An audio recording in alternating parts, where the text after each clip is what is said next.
I'm a hustler on a mission, grinding for that spot. Brand new pot to piss in, trying to school my partners home, they pay attention. Sticking to my vision, on the road to the riches. Every single day, I'm a hustler on a mission, trying to get 100 M's, nigga, I ain't kidding. I'm on a mission, 24/7, 365, until I reach the head. Check it out, check it out. Check it out. Check it out. What's in there? Oh. All this.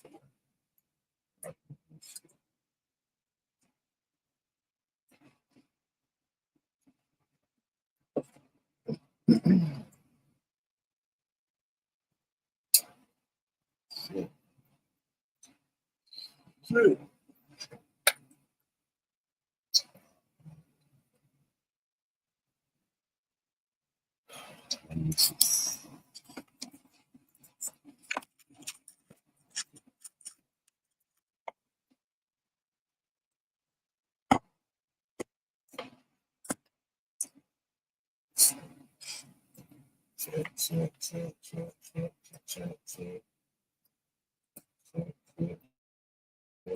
Shit. Check. Hold on.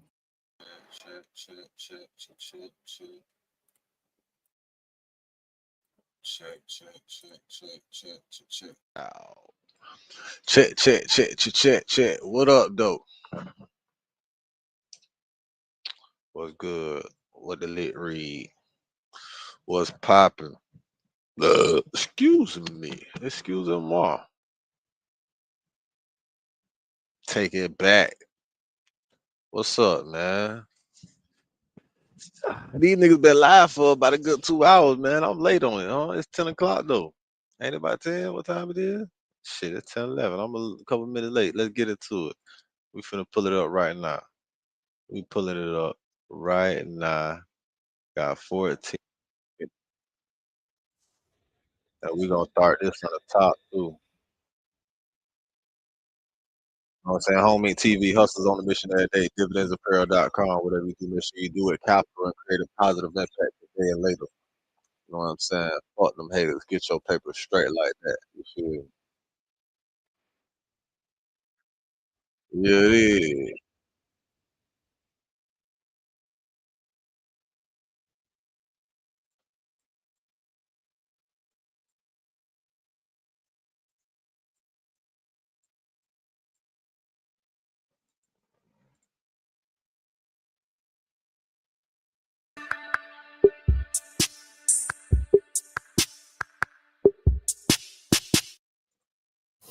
Welcome to Perspective with Bank. Yeah. What's up with it, King? I'm gonna keep it real with you, Slime. Coming out of jail, and we're like, man, what the fuck is this nigga doing, bro? Talking on the phone, like, what the hell wrong with this nigga? Like, and what's the difference between him in the interrogation room talking and you being in the interrogation room talking? You act like I'm bringing the nigga name up there. I ain't saying what make y'all youngins feel like y'all can spin the police though? This is how I feel, Slime. Me to you. I talked to Gunna when he first got out of jail. You don't like the word hurt. I see how you looked at that. What the can he say? Why you did that? What can you say? As a man, you think Key to respect you for what you did, bro? You to my R.I.P. Key, bro. You know Key ain't gonna respect you for what you did to me, bro. You know that. You know Key ain't gonna respect that. You know ain't no real man gonna respect that. You did that, bro. You see that? You see an accident. This is the worst day of my life. But what you don't see is that in every crash, there's No matter how the eye, no matter crack, smash, or boom. See what I see. You don't get paid. Let's get it. Homie TV hustles on the mission every day. Y'all know what's up, man. We in here. Today is a very, very special day. I got a very, very special guest. Let's get it. The most talked about person in the world right now. Jeff, what's up with it, King? living life, bro. How you feeling? I'm planning. Planning. That's what it's about. Where your mental at, though? Mentally, I feel like sometimes you be up, sometimes you be down, but I feel like mentally the game that I'm in, I'm not into sports, or you know, I'm not an actor. None of that. The game I'm in, no matter what, you want all eyes on you. I feel like right now, this moment, no matter how the eyes look, the eyes can look devastating, the eyes can look betrayed, the eyes can look however, no matter how the eyes look. In the game I'm in, you want all eyes on you. No matter how they come. I always pray for that. God, I want all eyes on me. I don't matter. No matter how the eyes look. I guess this is just him saying, hey, No matter how they looking. no matter how they looking. No matter how the eyes look. A lot of the eyes gonna be like, you did wrong. A lot of the eyes gonna be like, you right. Hey, before we get into all that though, like, you know what I'm saying, what's going on and, you know, the talk, whatever. That's the reason why I said I got Jeff. I want to talk. I ain't never seen you in no interview like speak on John Burr South or Lil Jeff. You know what I'm saying? Why not? I feel like just not even on no super manly shit or nothing like that. I feel like personally, I wasn't raised by like victims or men with like really touching feelings or like, you know what I'm saying? I wasn't raised by those type of men. I was raised by I wasn't raised by check in. the Wellers. I was raised by men that always said, keep going, no matter what, go forward. Because you got to understand, my mom got 11 kids. My daddy, he couldn't sit and be in his feelings about certain things because he still got 11 people to feed, plus my mom, plus him, plus his other kids. My daddy got 15 people he got to worry about every day. So he ain't have a chance to sit back and just focus on his feelings and feel certain things. I wasn't raised like that. I was raised by a man who just was like, go forward, because that's what matters. What matters is not sitting and just being stuck in the moment and dwelling on certain things. Like that ain't what life is about. When you living as a king, it's about going forward. I think I did that so much to the point where I forget to speak about certain things. I be forgetting to speak about Lil Jeff. What's your earliest memory? That's great. I ain't never had nobody that question. What's your earliest memory? Like, if you could think of your earliest memory, like, it's the first thing I remember as far as back I can remember. You know what I'm saying? My earliest memory was John Burr South, my hood, the hood I'm from, the projects I'm from, John Burr South. My brother, Free Umfung. My brother, he burned the house down. Damn. Playing with matches. Because you know when you're in the projects, you got that big ass long metal heater connected to the wall. Whoop playing that with come matches. in the little snake looking heater. In the car, I remember that shit. He playing with matches on that and it burnt down the whole building though. It ain't even burned down just our apartment. It burnt down the whole building. The whole fucking building. A little match. That's my first memory. A little like match. Real life. Burn out everything. You know, coming up, like, what's the first time you knew, like, that's your first, what type of memory would you say that is? Good or bad? Or in That's between? a bad memory. Bro, we were raised so different. You too, bro. Men like you raised me. From even if it's from a distance. Yeah. I always looked up to real street dudes, real guys who's from the street and this and that. I always looked up to this. So men, like, I don't even look at that like it's bad.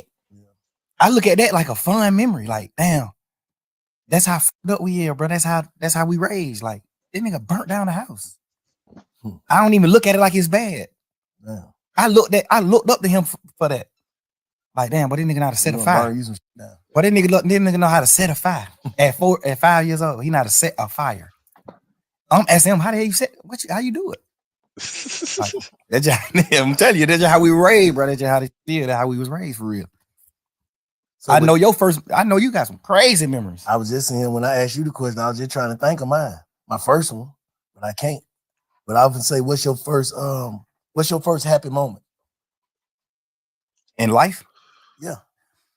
My first happy moment was when my mama moved out the projects to a house. This is some good questions, boy. Hold on. When my mama moved into her first house instead of apartments, I was like, damn, bro, we got a house. Man. Hold the fuck on. I want to take a second and commend this nigga Big Bank for his journalism. Respect to the journalism of the questions, how he's popped it off his team. I want to Shout out all of them. I want to shout out the team because you know you can't do this shit without a team for real. This shit like, hey, you doing them type of questions. Shout out to Big Bank for, you know what I'm saying, popping this. I could tell from the beginning. I could tell he getting his he the all right. House. He gonna get his The house was smaller than the apartment. My mama had got a 4-bedroom house. The apartment was 5 bedrooms. Barbara Just Walters. saying, not feeling so confined no more, like around a bunch of people. Now we got rid of some Barbara Walters. grass. Like, but I got gray. I got a yard. I got neighbors. Like houses. Like I'm waking up, get on the school bus in front of my house, push out of the project. It was right across the street from the project though. But so it's just like, you know, but that was like one of my first happy moments, and that I remember like as a kid. What's your first saddest moment? I used to go with this girl named Santana in Pool Creek. That's when we moved out of Jonesboro South. I moved out of Jonesboro South when I was like 3-4 years old. We moved to Pool Creek, which is right around the corner from Jonesboro South. And I started going with this girl that stayed like 2 apartments down from me. Her name is Santana. I was going with her like, we probably like 5-6 years old, like kids. I was going with her, and we were sitting on a bench. And I think I was talking to another girl, and she got me, and she hit me with a stick, with a sword, with a real log. Scarred me right here and right here. Hit me with a log. Made you sad? Yeah, because it was like, dang, she broke up with me. I'm like, dang, I lost my girlfriend. Oh yeah. What's the first time you feel like you felt betrayed? Like as a kid coming up or whatever. My first betrayal was like, because I'm a kid, so I wasn't introduced to the world or like niggas or friends. You know, you confined to just your household and the apartments you live in. So my first betrayal was probably like my other family members, like me hearing my auntie say, if you remember any of that shit, you know, she don't want my mom kids at her house because we just too deep. Like we got roaches and shit in our house. Our clothes got roaches, so we might come. That's gonna help our therapist says, drop. You got your answer to this. You can remember any of that shit that he's asking him these questions. I think this would be good therapy for y'all too. These some good questions for y'all in the beginning of this shit right here. Now a lot of this is gonna be personal to him. But the beginning, y'all all can answer that. You know what I'm saying? It might be therapeutic for y'all. Like actually think about that shit. To actually think about your first memory, like your first betrayal, your first time you was happy, the first time you was sad, you know, that takes, I don't know, maybe it's just me because I smoke a lot of weed. It takes a lot of effort. On her house, and it just takes a lot of effort to think it for me, understand bro. It. You know, no harsh feelings, but you know that type of shit. The nigga that I am. That's the type I was dealing with in life as a kid. I was dealing with that. Like my mom got so many children to the point where her sisters and brothers like, man, hell no, we don't even want to deal with y'all. No sir, too many of y'all there. They wouldn't even know no bullshit. Just like she like, man, I got a 3-bedroom apartment. I'm goddamn raising my kids a certain way.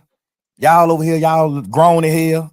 Y'all doing what y'all want to do, and like hell now, we don't want that shit over here. I want my kids to grow up, you know, a different way. So I get it, you know what I'm saying? But that's the type of shit I was dealing with. Like that was my first like betrayal, just like hearing my auntie say she didn't want us at our house. We carry roaches. Damn. Hey, that's crazy. We had roaches like, of course. But hey, that's crazy though, boy. If you know one thing about that shit though, boy. That shit ain't, boy. Some people carry roaches. Some people carry roaches, bro. Some people be having roaches as pets and shit, bro. Man, I remember I brought some shit to my house one time, helping somebody out, bro. I wasn't even thinking about the shit. I done brought that bitch in my house. I don't know what it was. Something. I don't know. I don't even know if I was thinking about it. Something triggered something in my thought. I think I seen something like kind of move fast, and then I went to think about that shit. I seen something move fast by the goddamn shot. I said, "What the fuck?" I said, "Oh shit!" I just remember what it. I hurried up and took that bitch outside. And goddamn, did a whole goddamn I did a whole quarantine, goddamn shit in the area. Where the fuck I put that bitch at, man? That shit be real. Hey, some people carry roaches though. My auntie them did So too, but it was so they was so small, so she was able to exterminate them. She was able to get rid of the certain. She just got a little bit. Yeah, she had roaches just because she lived in the project. She was clean as a motherfucker. She ain't had them 3 kids. All them were respectful, cool people, cool kids, all that. So she can contain like what's going on in her house. We just so deep. It's just like y'all finna come over here. We broke ahead. We got this smaller amount of food stamps than your mama. My mama got a lot of food stamps because she got a lot of kids. Her mama like, man, we got $300 a month worth of food stamps. Y'all come over here, y'all eat all the goddamn food because y'all just deep. Y'all ain't even trying to do no shit. Y'all eat all the food. Now my family don't, just like that type. You know, until recently, like, and a lot of people who watching, they probably been watching me, they see like I ain't different. I feel like I'm different. I know I'm different now. Like at first I was trying to trick myself into being different and it ended up working. You get what I'm saying? So, and I started realizing certain like, damn, man, this how you felt about this, or this what shaped you, or this what made you start to think like this, and this what made you, you know what I'm saying? Like, so how do you think Lil Jeff impacted Young Thug? A few things. It was a few reasons. A few things like from me being Lil Jeff impacted Young Thug. Like some of the shit that I just spoke on. Like that made me like love people more because I seen like some parts of my family like not having the gratitude and like love that I wanted as a kid. Like I actually love my auntie. I actually love my cousins from my auntie kids. I actually love them. Mm-hmm. And my mama, we were so deep. My mama always taught us like love, bro. Y'all supposed to be with each other. We'll never go against these folks. Love, you know. So those type of situations impact the impact Lil Jeff to Young Thug. Just like I'm telling you, you got to think my mom got a 5-bedroom apartment. We 11 deep. All 11 of us live in 5 bedrooms. So I'm sleeping in the same bed with 4 other people. The 4 youngest kids my mama got sleeping in one bed. Then the middle 3 sleeping in 2 beds in their room. They got 2 different beds in one room. Then the other, it's like that. So I grew up off of like, you gotta love one another. We ain't had nothing. We was literally damn near junkies. Like we ain't had nothing in the world. We did junkies. I'm telling you, when I bomb, not junkies. Like not junkies, but like bombs. Yeah. You know what I'm saying? Like junkies. Yeah. Like we don't got nothing. Yeah. Like I wear my sister clothes to school. Yeah. My sister then I gotta drop out of school just so I can wear her clothes. And people don't know that I'm wearing her clothes. That's what I'm saying. How them circumstances, like in what way did that, like what did it make you feel like? It made me feel like it made me feel like my aunties and uncles and stuff treating my mama family a certain way. It made me like want love so bad. That's when I started meeting friends.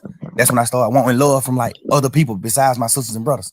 Mm-hmm. I started trying to get love from my friends. I started getting, you know what I'm saying? Like it just made me just seek love. I started seeking love because I wasn't getting love from like certain parts of my family. Yeah. It shaped me in that way. And then a few more ways, like I watched my brother die in front of me. You know what I'm saying? Like I watched my brother die in front of me, bro. 8, 9 years old, little boy, kid. What happened? He got killed. My brother got killed on Deal Avenue. My brother ended up doing some gambling. He stopped Uncle from gambling, and then he kind of slapped Uncle around like, yeah, Uncle like 11, 12 years old. Look, he was a kid. He gambling with some grown ass men though. So he go out there to stop my brother from gambling. And he started gambling. He ended up winning all the money. So when he leave, one of his friends goddamn call him and tell him like, bro, don't come back up here. These niggas they gonna take the money back for you if you come back. Cause my brother was like, shit, I'm gonna go home right here. I'll be right back. Y'all niggas don't stop gambling. I'll be right back. So he walked down the street to the house and his friend called him like, man, don't come back up here. These niggas goddamn whoa. Which some people would look at like, nah, that's real niggas. But he knew my brother. He was my brother best friend. He knew my brother. Gangster, he's standing on that off top. You tell my brother some niggas finna do something to him, don't come back. He going right back. Cause the thing about it, he wasn't even coming back. He had won all the money. He won like 9,000. This was little kid shit. He won like 9,000. His friend knew he wasn't coming back. Like he like made him come back by telling him a nigga finna like he gonna rob him. So he go right back up there and shoot a nigga. He go right back up there. Hey Ty, who just said who you just called me and said a nigga said they gonna rob me? Who you said gonna rob me? The nigga Ty, what the heck, man, nigga, who you said gonna rob me? You just called me and said one of these niggas might rob me. That's how the situation started. He shot a nigga, your brother did? Yeah, he shot 2 niggas. He shot 3 niggas. He shot his friend, and then he shot the 2 niggas that killed him. Cause his friend was acting like a hoe, like not want to tell him who said he was gonna rob him. Yeah. His friend like, man, bro, you tripping. Boom, shoot him. Bitch ass nigga. Boom. Then when he shoot him, he started saying like, man, didn't nigga say him, bro? These 2 niggas. So he started shooting at these niggas. Boom. Then he take off running. He hear the police siren. He take off running. Them niggas got them started back shooting back. Shot him in the back while he was running. Ran down the street a little bit and fell on the ground and just like, he just on the ground gasping like, man, hurry up, get me in the car, take me to the hospital. He just was telling us like, I feel like I'm dying. Like, I'm telling you, I feel like I'm dying, bro. I feel everything's slowing down. My heart rate, everything's slowing down. I feel like I'm dying. Y'all gotta, you know what I'm saying? I'm right here, bro. Little boy. I'm looking at my mama holding nigga hand like he going in shock. My mama like, Beanie, like, son, you hear me? You hear me? And he just like choking up blood, but he like, boy. You can see he trying to say something. Like he let her know, like, I hear you. He trying to say something, but he can't talk. So my mama like, you hear me? Squeeze my hand. I'm holding one of his hand. My mama holding the other hand. She like, if you hear me, squeeze my hand, son. Squeeze my hand. Don't go, son. You squeezing our hand. I'm like, all right, he's still, you know what I'm saying? Like, I'm looking. The beginning of the villain origin story. Looking at this shit as a kid, bro. Like, so from that day forward, I always said, I'm gonna do something to the nigga that killed my brother. That just shaped my life. Mm-hmm. That made me because I played football. The beginning of I looked up the Michael origin story. I played football. I wanted to rap. I looked up Lil Wayne. I looked up the Michael Vick. I looked up the Hot Boys. That just shaped me from all that. From that point on, I looked up to like steppers. I looked up to niggas from my hood, from Jonesboro South, that handle their business. That shit just made me a whole different person. That one situation. I was never like 9 years old. I was a kid. So from that point on, how like looking back on like what changed? Like what changed in you? Me. Shit. From that day, what changed in me was the way I viewed like niggas that wasn't from where I'm from. Cause that's what it boiled down to. Like a Jonesboro South nigga got killed by a DL Avenue nigga. So that just started making me be like, man, you ain't from Jonesboro South, nigga. You know what's happening? Now we living that type of life. So that's what I'm saying. Like the situations I was in shaped me in so many ways. It ain't shaped me one way. Cause it was so many different situations, different scenarios to a point where it shaped me so many different ways. Like me not getting love, the proper love from my entire family made me seek love from niggas and women. Me seeing my brother get killed shaped me to how I view niggas in the street, how I view niggas. Like, you know what I'm saying? It's me playing foot, my dad and like moving me away. Like I ain't never rode the school bus, but my dad took me to school every day. I had a real father. I never rode the school bus. That shaped me to being a man. Like, I'm gonna be a man. My dad is there. This nigga doing what he doing. He used to do what he do back in the day to hustle to get his money, whatever. Like, I looked at all that type of shit. Like, damn, he a real man because he's still trying to do whatever he can do to feed all these kids, and he's still taking time out to like take me to school every day and come get me from school every day because he just wanted me to be that far away from the streets. You know what I'm saying? Like that shaped me in a different way. To being the dad that I am to my kids, that shaped me in a different way. You know, just so many different scenarios just shaped me. Like I look at my mama cry every year on my brother's birthday, bro. That nigga died 3 days before my birthday. His funeral was on my birthday. Damn. Like, nigga, I remember my 10th birthday, a funeral. That's fucked up. I went to a funeral on my 10th birthday, bro. My brother, fucked who just told me before he left out the house and died, I'm gonna give you $100 for your birthday. I ain't even gonna lie, that's fucked up, boy. I'm looking at that. Like, nigga, I still wake up right now today. I still want my $100 from my brother. Can't get it. It just certain shit just shake me certain way, bro. Just nigga got $100 million, $50 million, $25 million. Hey, I feel you though, nigga. God damn, boy. This therapy for this nigga right here. That's crazy, bro. Yeah, yo, boy. You 10 years old, nigga. Your brother tell you giving you 100, and then oh man.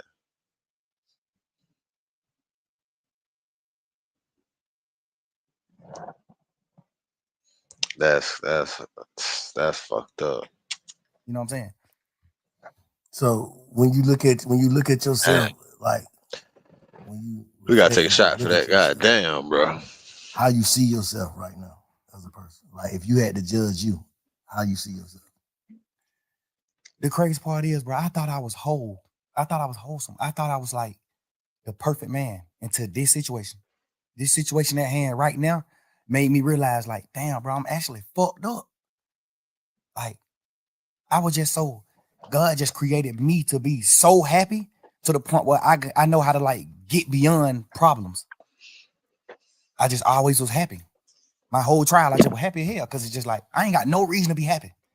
But it's just like, I'm just a happy person. I'm just a natural happy person. I could have got a life sentence and went to prison for the rest of my life. And y'all would have been seeing me in prison on photos just happy. Because I think God just created me like that. I be mad at God sometimes for that. Like, dang, bro, why you created me just like so happy to the point where I can't be in touch with my real feelings? But do you think that type shit goddamn make it to where a nigga, cause I'm gonna keep it real with you, Slime. Like coming out of jail, and we're like, man, what the fuck is this nigga doing, bro? Like it's like you ain't learn your lesson. And all this shit going on here, and these calls, talking on the phone, like, what the hell wrong with this nigga? Like, you know, a nigga, I know you was in there praying, right? Absolutely. Like, it's like, do you not understand your prayers got answered?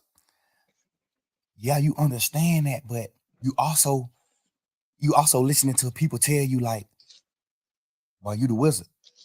You ain't going to prison. And then you gotta understand, man, I was in jail 3 years, bro. Like I was praying 3 whole years. At some point, I started thinking like the prayers ain't working. You gotta understand that too. Like I'm going through shit every day. I'm looking at my best friend, them do what they do. I'm looking at this. I'm looking at certain shit. And it's making me feel how I'm feeling. Like I ain't never been a nigga to pillow talk. I ain't never been a nigga to talk about nobody else in my life on the phone with nobody else. I've never been that type of nigga. I've been these last few days, I've been sitting around like, what the fuck was I thinking? Like, what I was doing? I appreciate you saying that. I think I was just so fucked up and I just felt like it was just over. Like I'm just sitting in jail 24 hours on 23 and 1. I'm in a cell 23 hours. Like at this point, I'm just like, man, I don't give a fuck. Life it ain't what I'm thinking it is. Like I'm just talking. At this point, I'm just talking. At this point, I'm just holding conversations with my girl. But the crazy part is, all these conversations that I had on the phone, I also had with the same niggas who I was talking about on the phones. So that's why it don't seem weird between me and them. Because I done held these same conversations with Wham. I done held these same conversations with Savage. How I feel about him, how I feel about Wham, how I feel about this, how I feel about every situation. We talk like men, we brothers, we talk. They tell me how they feel about certain things. So we all align. We won, we what we are. But you got to understand, like, my standpoint. I'm locked up. Nigga, I'm on the phone talking to my girl every day. This is the only person I'm talking to on the phone. This is the only person that I can talk to. Like, I can't even talk to my family because they just like, how they is, it ain't good for my case. They can be on the phone, they don't understand certain things. So if I be on the phone with them, they might say the wrong thing on the phone. So now I can't talk to them. Now I can't talk to Bank. I don't want the police to get on Bank. Now I can't talk to Wham. I don't want the police to get on him. I don't want the police to get on Savage. I don't want the police to get on Pluto. It's just so much shit in my mind to the point where I'm just like, I'm confining myself. I mean, not confined. I'm like trapping myself to just communicate with one person. And then I might go to court and just get body slammed by the motherfucking judge, bro. And then I just got to come back to the jail. Now I'm on the phone with somebody that I love, whoever it is I'm on the phone with. And they like, man, goddamn, bro, you know, goddamn, they say, this nigga right here been up pulling up on bro. This nigga pull up. Of course, I'm just like, bro, I just got body slammed by the jail. I'm just feeling how I'm feeling, bro. I'm just saying what I'm saying. Like, I ain't even tripping on that. I'm just saying what I'm saying. And I done told all these niggas these same things. But looking back on it, how you feel? You just said, goddamn, like, damn, you feel like you was tripping. I feel like I was tripping, but I feel like, because I ain't never did shit like that. I ain't never pillow talk with no girl ever in life. I ain't never in my life held no conversation with no girl about no another nigga ever until jail. And I've been trying to figure out, like, why the hell was I even doing that? And then I just had to, like, think back to when I was in jail. Because I did a long time in jail. So I know how to think right back to when I was in jail right now. So you've been reflecting. Hell yeah. And that's another thing I don't even want to do. That's why I don't even respect the phone call shit coming out. Because all it do is make me think about when I was in jail, going through fighting for my life. All it do is make my girl think about those long ass conversations on the phone. We praying and we doing shit and hoping that I can get away from this shit and come out of it.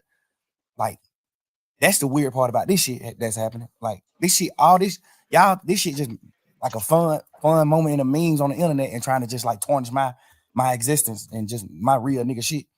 my real nigga life to like just to have fun with it. But not knowing like, but this shit traumatizing the hell. This shit goddamn make me remember when I was in jail. This shit make me remember those dark ass days and moments I had, bro. This shit make my girl cry. She ain't even tripping about what we saying on the phone. Nigga, we said whatever I say, I can say twice. I'm a grown man. I'm a man, nigga. Whatever I say twice. And I done said it to every nigga. They know that. So I ain't tripping on that part. I'm tripping on just like the world not knowing that. I'm tripping on the world just, oh, but look at this. Oh, hey, y'all, here go another phone call. Here go.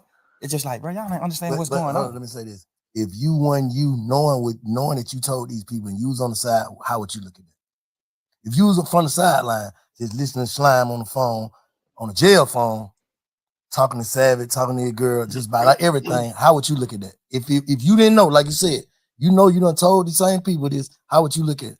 It depends. No, I if don't. I was on the sideline and I never been in that situation, like no jail shit or fight for my life, I probably would look at it how people looking at it that ain't never been through shit. Okay. They probably looking at it like, man, you some bullshit. Why you talking about? But if I was a nigga that had experienced certain shit, I would look at it another way. Mm-hmm. But and me personally, I'm a smart man. I know how to think. So if I see somebody else going through this, I'm the type of person to be like, man, I want to know what he think. Like I want to hear what he was feeling. Like why you do this? Why you said this shit on these phone calls? Why you was saying this shit on these phone calls? Because everything on the phone call came from questions being asked. Or they just putting out your part. Who you think putting that shit out? I don't know. I be looking at it like some of the niggas that's like mad that I'm pushing grown man business. I'm pushing. We ain't telling on nobody. We ain't no rats. We ain't doing it. It might be people that's like, it might be stemming from that. Cause do you think you inviting the energy though? Yeah, 100%. Bro, it's definitely an agenda. It's definitely an agenda, bro, with this whole shit, bro. And it got something to do with the alignment of a stage 3 that we're supposed to be in, a current stage. I think it's supposed to be obedience or some shit like that before obedience. I can't remember exactly what it is, but it's definitely an agenda. And this, hey man, hey, they used to say it's the man, but I'ma just say the wedges. Overly. Yeah. Overly. But That's by the wedges. me just knowing how this world is, even if I wasn't inviting the energy, it still happened. It still would happen. You can't just say that. I know it. You can't just Because you got to think, before the world even seen an interrogation video of me or anything, jail calls I had already got leaked. Jail call got leaked when I was in jail. Interrogation shit was already out too, huh? Right. I'm just saying, all this shit was happening while I was in jail. But I'm saying, So I don't think it would be, me personally, bro, this shit for me to use slang. I don't think it would be, it's like right now, yeah, interrogation shit came out too, and there was some shit in there. We're gonna talk about that. There was some shit in there like, damn, Slime, why you say that? Like, what the hell wrong with you? But at the end of the day, I'm saying niggas wouldn't want to be like, yeah, man, fuck that nigga. If it didn't come with, you gotta think, bro. If people's out here in the motherfucker like free Slime to the death, like can't wait till you get out. But then when you got out, it was like he ain't learned. He's still the same. He want to go back. Just off of tweets and dissing and you know what I'm saying? That just like, damn, bro, like, you just did some shit niggas don't do. You just goddamn came home on some shit with goddamn damn near everybody telling. Nigga ain't supposed to make it back. And you back, that's God. So it's like, damn, it's like the universe too. What's making it like, yeah, spank him. That ain't fucking God. Yeah, it's God, all right, but it's a different God. It's definitely a God. It's definitely a different God. We don't let him out because of the destruction and the chaos and the manipulation that his music can have on the masses to do more shit, to put more niggas in jail. If they could let this nigga out to make more music that'll perpetuate the bullshit of society and how they want young niggas to do stupid shit and to brainwash them and to convince them into doing some dumbass shit. And they could they get an extra 100,000 niggas locked up in America because they let this nigga get out and make a hit song with Drake. I think personally, no matter what I came out of jail and did, it still would have came out one day. Me personally. I understand what you're saying because it still came out when the whole world looked at me as a real nigga. My jail phone call got leaked. They weren't pushing no narrative then though. You know, fuck the narrative. I'm just saying coming out, no matter what. I feel like no matter what, it still would have came out. I know it would have. You know what I'm saying? I feel like it still would have, no matter what, bro. No matter what I would have got out of jail and did, it still would have came out. Yeah. Just because it was public record. Yeah. Because at the end of the day, when the first shit came out, when the first few jail calls came out, or me and my girl just talking and shit, when those first few jail call came out, nigga, my team got in touch with the Cobb County people and stopped all of it. Like shut down the whole system. Now you can't go get none of that shit. Okay. So what they tell you? Somebody been had it. They got it back then. And they just waiting to release it. Strategic. No matter what I would have came out doing, it still would have got released. What about like, because you can't go on the internet and get it right now. You can't go on Cobb County website and get it. It's been shut down for a year and a half. What about like contradicting shit? Like they say, you tweeted that you told Shaw to take the take the plea. Yeah. And but on the call, you told Savage. I ain't told that nigga that. Like, so that's like credibility. Like, damn, Slime, you said this, but this, you tweeted this. Well, goddamn, what one is it? Yeah, I understand that. And the thing is, when just he just led some shit though. We ain't gonna skip that. He said public record phone calls. So niggas up there requesting to get the shit. Niggas could just log into that bitch and pull up inmate number calls and shit. Pull up calls by inmate numbers or look up your shit and say I'm in jail fighting for my life. This is just for people that don't know the law. Okay. I got co-defendants. I got 28 co-defendants. I got 28 niggas on the case with me. We can't have contact. We can't talk to each other. We can't be around each other.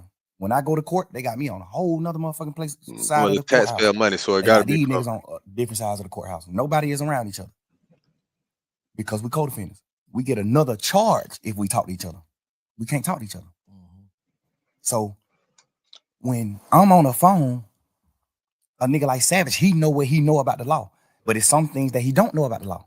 Mm-hmm. So that's what slowed me down from calling niggas from jail, because he on the phone just having a normal conversation with his brother, and he just want to know what's going on. Like, shit, I just want to know what's going on, bro. Like, you seen your brother plea? You seen this? You know, he don't know the law. He don't know the side of the law where I got a co-defendant and I can't talk to him.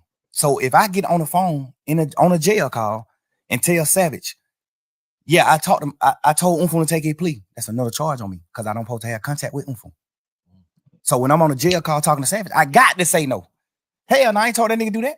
Hell no. Because all they gonna do is take that jail call and play it in court. Now I got to attempt the court charge. So when I'm in the jail, I can't say it. And when I'm in the jail, I'm like, hell no, I ain't told no nigga take no plea. No, I ain't did that. Because I got to do that. I'm on trial. I don't supposed to have no contact with him. If I say I told my brother to take the charge, all they gonna say is, how you told your brother that? You must talk to your brother. Boom. The lawyer can get in trouble. All type of shit can happen. I'm on the phone all the time. Hell no. I ain't tell that nigga take no charge. Fuck no. I mean, I ain't tell him to take the plea. No. But when the case over, can't nothing happen to me by saying that. So when the case over, hey, let me clear this up just for the world to know. Because I told Savage no. I told Pluto no. Like, I told a few niggas who asked me, like, hey, bro, you told your brother to do that?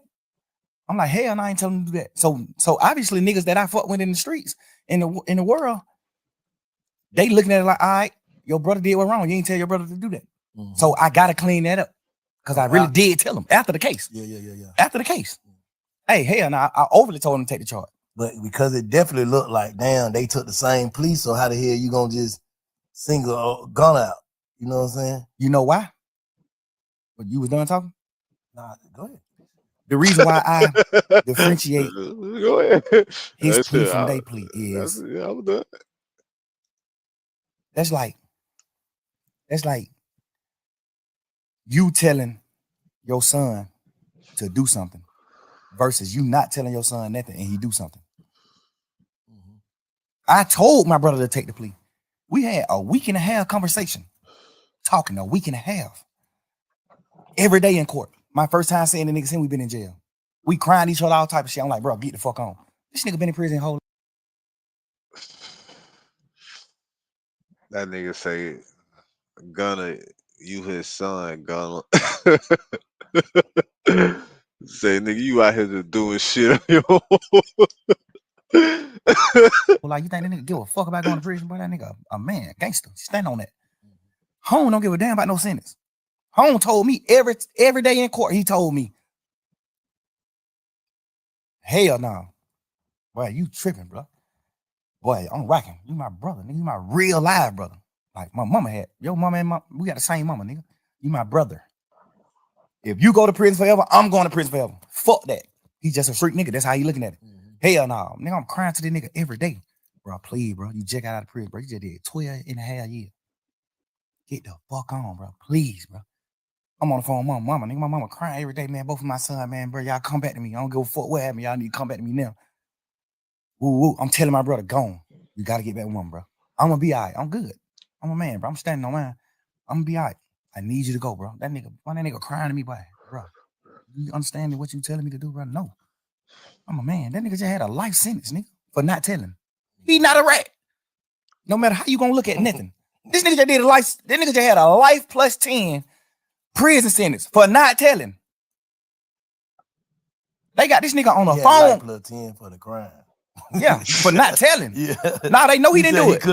They know he didn't do it? They know he ain't do it. He got a life sentence. You know that that motherfucking judicial system here, bro. They know they got the nigga who did the murder on the phone 2 days after he did the murder, talking to somebody on the phone like, man, y'all niggas stop playing with my money. I just had to step on the nigga a few days ago for playing with my money. They got him on a wired phone call saying this. They know who did the murder. They know who committed the murder. When we had cameras at the house, when the murder got committed, my brother was in the house. Unfa was in the house sleep when the shit happened. They got cameras from like other people's houses and shit of my brother leaving out the house after the murder. His best friends them was convicted of doing the murder. Hold on now, this ain't making sense to me. If hell no, how the fuck he do that time if it's evidence and footage of all of this? Ain't no way in the fucking world, bro. It ain't no way in the world nigga don't beat that case, nigga. I beat that case myself, representing myself in court if that's me. To a jury, 12 jury, it ain't no jury in America convict me of. I got that footage and the timestamp of such. And they was in my mama car. Nigga, my brother still in court every day of his motherfucking life, still to this day. Told the judge, I don't know them. The judge like, dumbass nigga, we got phone calls with you and them on the phone. We got a phone call with you and them the night of the murder. They just talking about other shit, just talking about going to the club, fucking with hoes, all that. And the nigga just like, shit, I'm gonna pull up. I'm gonna come get you. The nigga dodging coming to my house because he know my mama gonna ask for her car. So he like, man, you gotta walk around the corner, get in the car. Like they on real phone calls on each other. My brother still in this motherfucker fighting every day, saying, I don't know them. They lying on me. The judge just sought it to him just because of that. Like, oh, you playing game. They offer that nigga immunity. They know he ain't do it. They offer him immunity. Hey man, you tell exactly what him, cause they saying, one of the niggas saying, you brought the gun to them. One of the niggas saying, it's 3 of them. Damn. One of the niggas saying, okay, so you gave the gun. did the shooting. Okay, so one of the niggas saying, Unfa didn't do the shooting. He just brought us the gun. And that's enough to get you access. They like, why y'all didn't just come to the house and get the gun? Cause we was in his mama car, and if we would have pulled up in the driveway, his mama would have made us leave her car.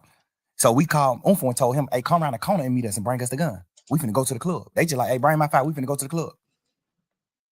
Bro, goddamn, suppose, I don't know if he did it or not, because he still ain't told me to this day. I don't know if he did or not, take them the gun. But when he take them the gun, they ride off and go and like they finna go to the club and do what they doing, but they end up, well, that's what the court say. I don't know the case. The court said that they robbed some Mexicans and one of the Mexican booked and they shot him and the Mexican died. I don't know if that's true or not. Damn. I'm not saying it's true, but this is what the case was. They saying my brother took the gun to them, and then one of them killed the Mexican, which we don't know if that's true or not. Cool. Goddamn, they got one of the Mexicans that didn't get shot. One of them got killed, and one of them they let run away.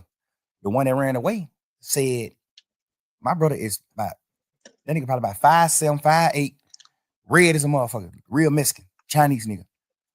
The Mexican that didn't get shot said the third guy that walked up was a tall black man with a ski mask on. That they said, "How you know he black if he had a ski mask on?" He said, "I seen his hands. His hand was black." So my brother, off top, everybody know that ain't him. No, they know 100% he didn't do the murder. He just got a life sentence because he wouldn't tell. They granted him immunity. Then take it, man. Fuck y'all. Grant to what? I don't know what happened. I don't know nothing about that.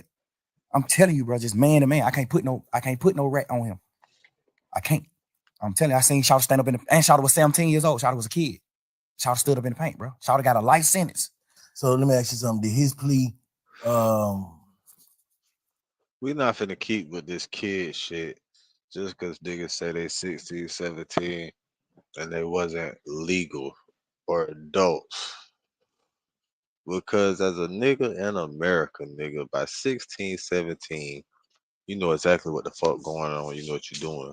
And he did what he was supposed to do because he knew what the fuck he had going on. Niggas in Africa is married away and have families with kids by the time they're 17. Like, this shit is like, and niggas in America is getting sentenced to life at 12 years old, nigga.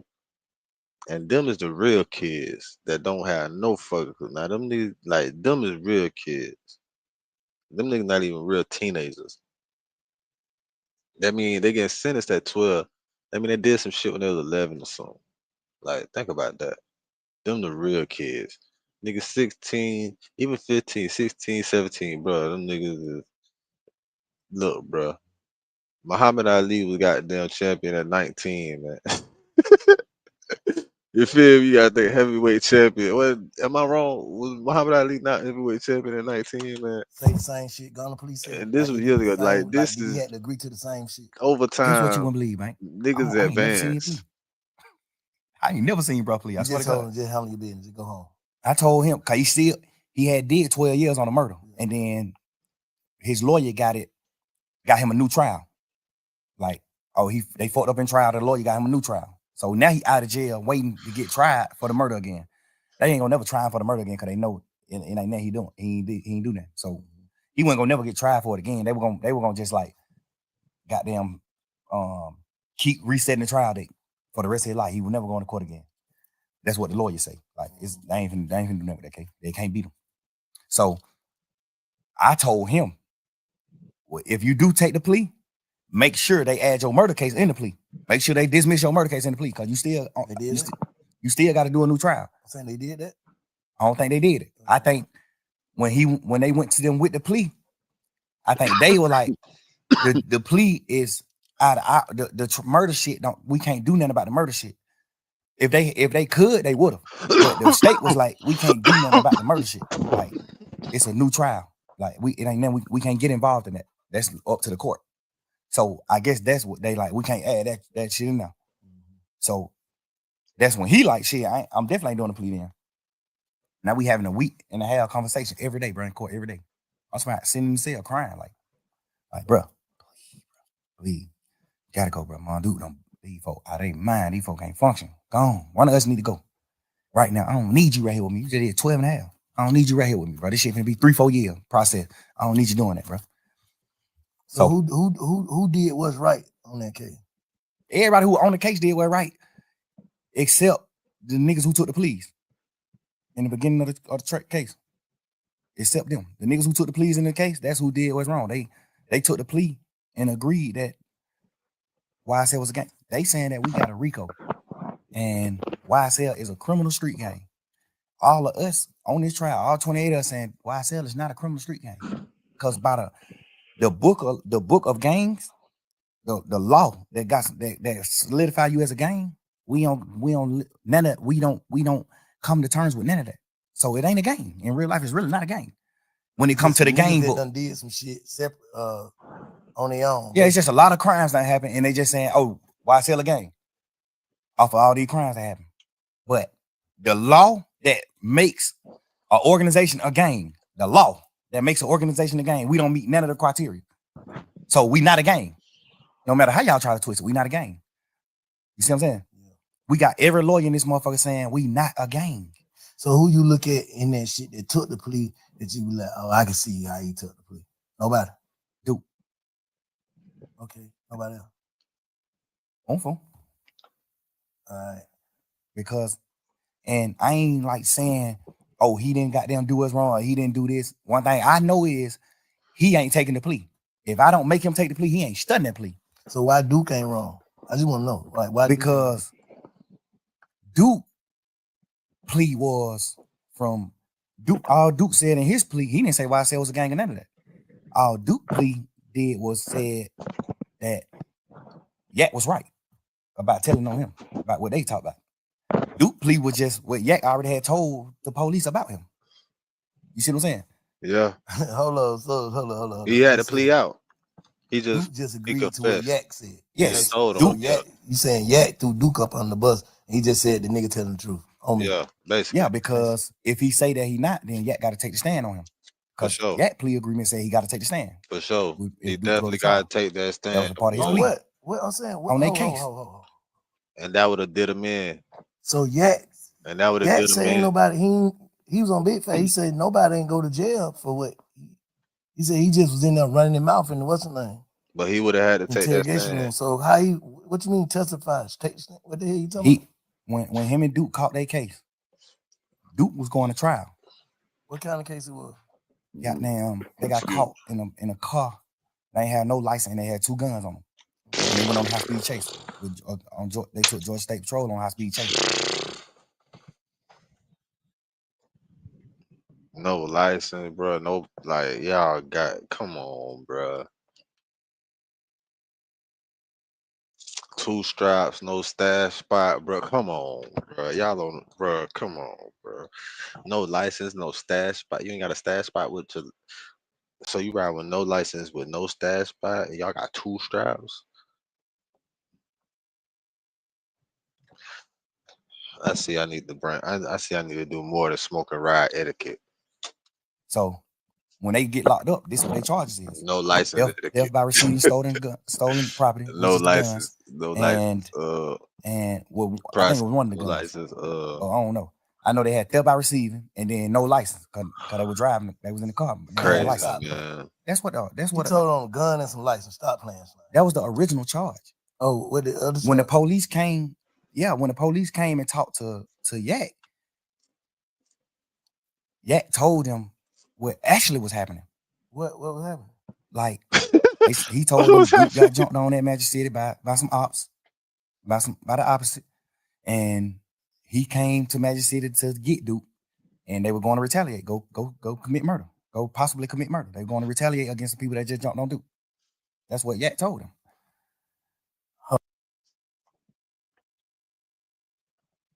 He told him that's boy.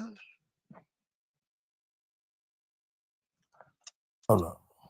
So I'm just amazed right now. Slow down. I'm in the dark. I ain't they get locked. They on the way to the look. The bit may feel like me right now. He like, slow down. You see how I had to pause this bit.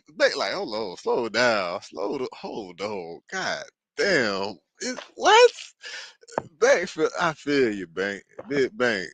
Big dog. This capital right here, man. Mr. Creative Positive Impact. Then I feel you, my nigga. Listen, hey.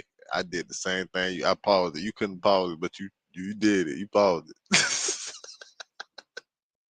Hold the fuck. Oh, I don't know. I went there. This what the police is saying. They got caught with some guns and no license, and he turned that into what? He told them what really was happening. Cause the police just like, why? Volunteer information. Why? That's the question. Why? They ride past the state patrol. It's no answer for that. It's no answer for that question, man. Why? Because he a bitch. If it was any explanation, that would be my only explanation, bro. Cause what the fuck is you? Is that for real? I don't. Oh man, why is the question? But there's no appropriate answer for that question, even if it is an answer. It ain't no fucking. Two young niggas with hoodies and ski masks and all that old shit ride past State Patrol. State Patrol get behind them. They go on a high-speed chase. They go on a high-speed chase. They wreck the car. Damn. They get out the car and run. Well, one of them get out the car and run. One of them stay in. Now, did they hit somebody? Because that's a whole nother charge if they hit somebody. So he ain't just do that for the no license and no gun. So now it's a high speed chase, evading, what's that, attempting, get away, flee without violence, and then it turned into a crash. If you hit somebody, if it caused injury, all that shit is different charges. In the car. That automatically make it fishy to me. Who stayed in the car? I think Yak stayed in the car. He but two people who ran who stayed in the car. Yak stayed in the car. That's what I heard. Okay. Yak stayed in the car. Duke, when they crash, Duke get out and run. Okay. And toss one of the guns. Got away. Nah, he got caught. He ain't no getting caught. Okay. Yak goddamn. Some people told me that Yak ran too, but some people told me that Yak didn't run. Yak stayed in the car. So if me and you go on a high speed chase, right, and we both know what we doing, we know what we going to do. If the state is right, we know what we going to do. The police get behind us, we go on a high speed chase, crash the car. We get out the car and we run it, man. If I get out this car and run, and Bank stay in this car, the only thing on my mind is Bank finna tell on me. Or Bank finna, even if you ain't finna tell on me, I'm finna think in my mind, Bank finna tell the police it's him. Like, cause what you stand in the car for? But it depends. Like, was a nigga hurt, bro? Y'all crash. What kind of crash was it? I need more context. Like, what kind of crash was it? Was the nigga side door unlocked? Was he gonna have to crawl over the middle side to get up out that bitch and try to run? Like, was the nigga knee fucked up after the crash and he couldn't even move that bitch? He wasn't even trying to run nothing. Like, it could, like, you say they got on a high speed and crash, bro. I need more context because sometimes, majority of the time, bro, when a nigga hop out and everybody don't hop out, it's because niggas hurting that bitch. He must know. He must got out. Basically, like he must got out. He must know something I don't know. If we supposed to run, basically, what you saying? Like if you don't run when the police is chasing you, you the one driving. You take them on a high speed chase. If you don't get out and run, and you get out and let Duke run, you got something you finna tell the police. Not even if you finna tell the police, hey, I don't know, officer. I'm an Uber.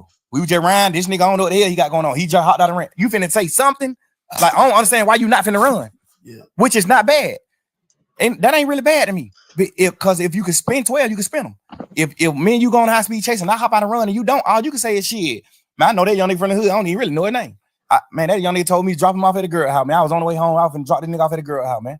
When goddamn y'all got behind me, but I know I can't go to jail, boys. But the young nigga got a gun, but I know I can't go to jail. So I just went on a high speed chase. Now, you know, you can it's ways you can flip it and then and make it good. Like, all right, cool. I understand why you sat in the car. If you can flip it, you can flip it. So I ain't gonna say he sat in the car because he was gonna tell, but I'm gonna say it's weird that you sat in the car. Like, so what? All right, fast. If you sat in the car. All right, fast forward to what the facts. You say he Duke got jumped on that Magic City. Okay. Call yet. This supposedly. I don't know. Allegedly. Yeah. Duke got jumped on. Allegedly news. We back. On that Magic by some opposites. He called Yak. Yak come get him from Magic. Him and Yak get in the car and on the way to the ops hood. They on the way to the ops hood to retaliate, to go handle their business. Like, niggas just jumped on him, he finna go handle their business. They ride past the police next to the ops hood. They on the ops street when they ride past the police. The police get behind them and turn the lights on. They go on a high speed chase. They crash. They get out and run. They get caught. They in jail for driving no license and firearm in the car. This the charges. Mm-hmm. The police come question Duke. Duke don't tell Duke, like, man, suck my dick. No. The police go question Yak. Because I think Yak was in some more trouble too. So the police go question Yak. So I guess that's his way of being like, shit, but I gotta try to get myself out of trouble. I'm in deep trouble. Like, even though Duke got this little bit of case, I got this same little bit of case, but I got more shit. I'm on probation. I just got out of jail. Yak got a deeper rap sheet. So I thought he said he took the charge. Though. I thought Yak took the charge. He said goddamn, ain't nobody go to jail but him. Like he don't want this time and Duke. Him and Duke went to jail, bro. No, I'm saying like convicted. Basically, like Duke got some probation. Duke got convicted. He got probation. 6-month probation. I think he got a year probation. So Shawty went to the Fed though, so he had to take the gun charge. No, he went to the Fed because that was like his 5th, 6th time getting caught with guns. So your 5th, 6th time getting caught with guns. Now the Fed's involved. Now the Fed like, hey man, they keep getting caught with guns. Now the Fed snatch you. Now the Feds give you the gun charge. So you can't take the gun charge. The Fed gave you the charge. The Feds gave you the charge. You didn't take you running around saying you took the gun charge for Duke. Now you didn't. In your interview, you said the gun was my gun, but I gave it to Duke. Everybody know in a court of law, if you say, hey, this is my brick, but I gave this motherfucker to a bank, whoever is in possession of this brick, that's who brick it is. That's a fact. Right. Whoever in possession of this gun, that's who gun it is. Right. I don't give a fuck. You can tell the police 1,000,000 times this your gun. Duke get caught with this gun. This motherfucker is Duke gun. I promise you that. Ain't bullshit. That's how that go. So the Fed snatched him, and when the Fed snatched him, his charge in the Feds was the gun charge. It's because he had more than one, but like yeah, the Feds just on him. Like we on him. He keep getting caught with a gun. He done beat murder charge, all type of shit. He done beat murder charge, all that. So the Fed already on him. He get caught with take the stand. Why? I'm saying. Oh, so Duke didn't go to trial. That's why he no. The thing about it is, I don't know if this true or not, but Yak told Duke, man, just take the little probation shit.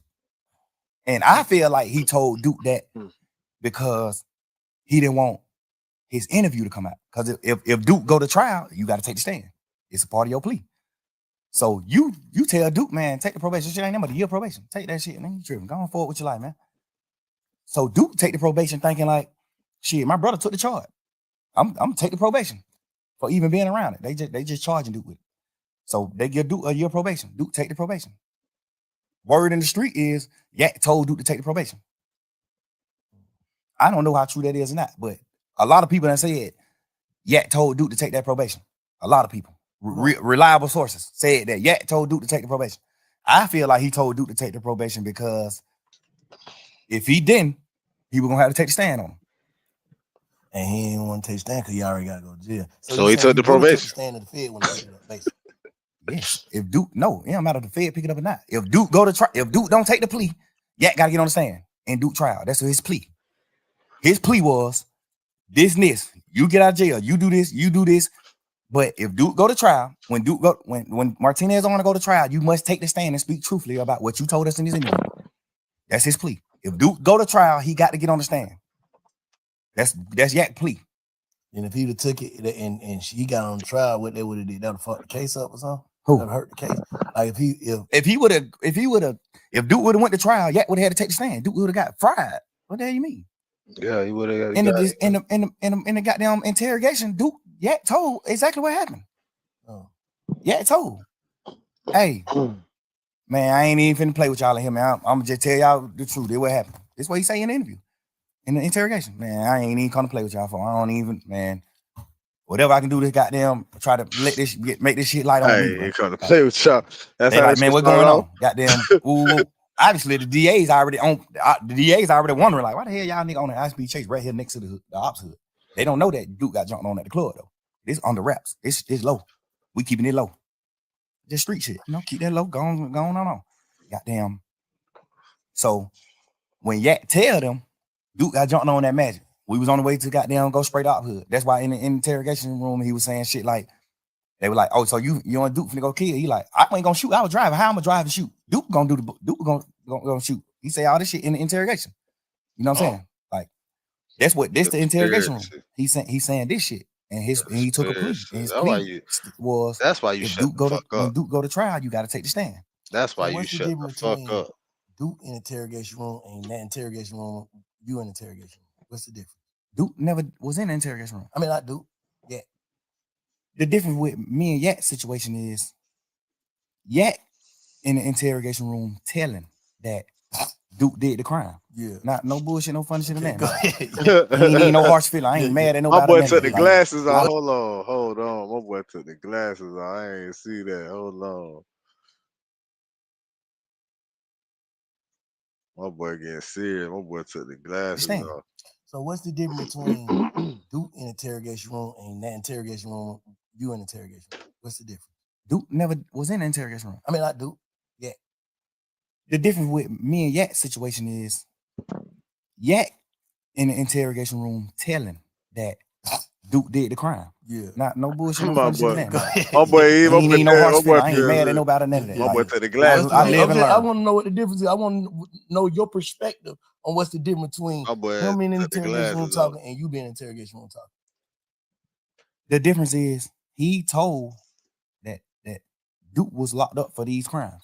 He told the police what Duke did. Mm-hmm. Like you told on Duke. That's the difference between his and mine. I didn't tell on Roscoe. I try to free Roscoe. But I'm saying Roscoe didn't shoot at the bus. Yeah. We be serving these niggas when they come to Atlanta. He ain't shoot at this bus. They ain't beefing. Yeah. That's what I'm telling the police. Yeah. Any street nigga in the world gonna understand that. Any street nigga in the world not finna say, oh, I read it, or I did what wrong. No nigga. But what about the niggas who feel like you don't supposed to mention other niggas' name in front of the police? You ain't supposed to say shit after they read you your fucking rights and they ask you about somebody else or anything else other than yourself, nigga. That's the fucking problem, bro. But I feel what you saying, but I don't, bro. Because after that point, they read your rights and how they was talking so nice to you. You know they were trying to line you up. You supposed to just like, man, I don't even. I feel, but I don't like how this sound. I need my lawyer around, and that would have just been that. Like The police mentioned their should name. be my I lawyer just around. gave them my stories. Okay. The police mentioned their name. I ain't bring no nigga name up in the interrogation. The police mentioned these nigga name. I brought Guap name up, but I brought Guap name up to talk about my dealings with Guap. Like, I'm signed to Gucci. I'm not signed to Bird. Yeah. That's why Guap name came up. You know what I'm saying? I ain't bringing no nigga name up. You acting like I'm in this motherfucker saying, oh, Big Bank Black, a nigga who the police don't know. I'm naming Superstar. The police know every one of these niggas. You acting like I'm bringing the nigga name up there. Like I ain't saying you. I'm just saying, I ain't saying you. I'm saying like the world. Y'all acting like I'm goddamn bringing up a nigga name, putting a nigga on the police radar. Man, I'm talking about full-blown superstars. I'm talking about signing. I'm signed to Guap. What the fuck could I do to get Guap in trouble? By saying I'm signed, I was signed to him. Like, what the fuck can I say about to get Birdman in trouble? Saying that Birdman and Wayne got a problem, not Roscoe and Wayne. But can a nigga take that as you giving them you pushing it off on Bird? Like that's a motive. I check that motive. No, because the work at that point it was already. No, bro. No, at that point, nothing, bro. Because you are inside voice now. You are an inside perspective. No pun intended. You're an inside perspective and shit now. So and then you have personal dealings with these individuals. That's why it's different, bro.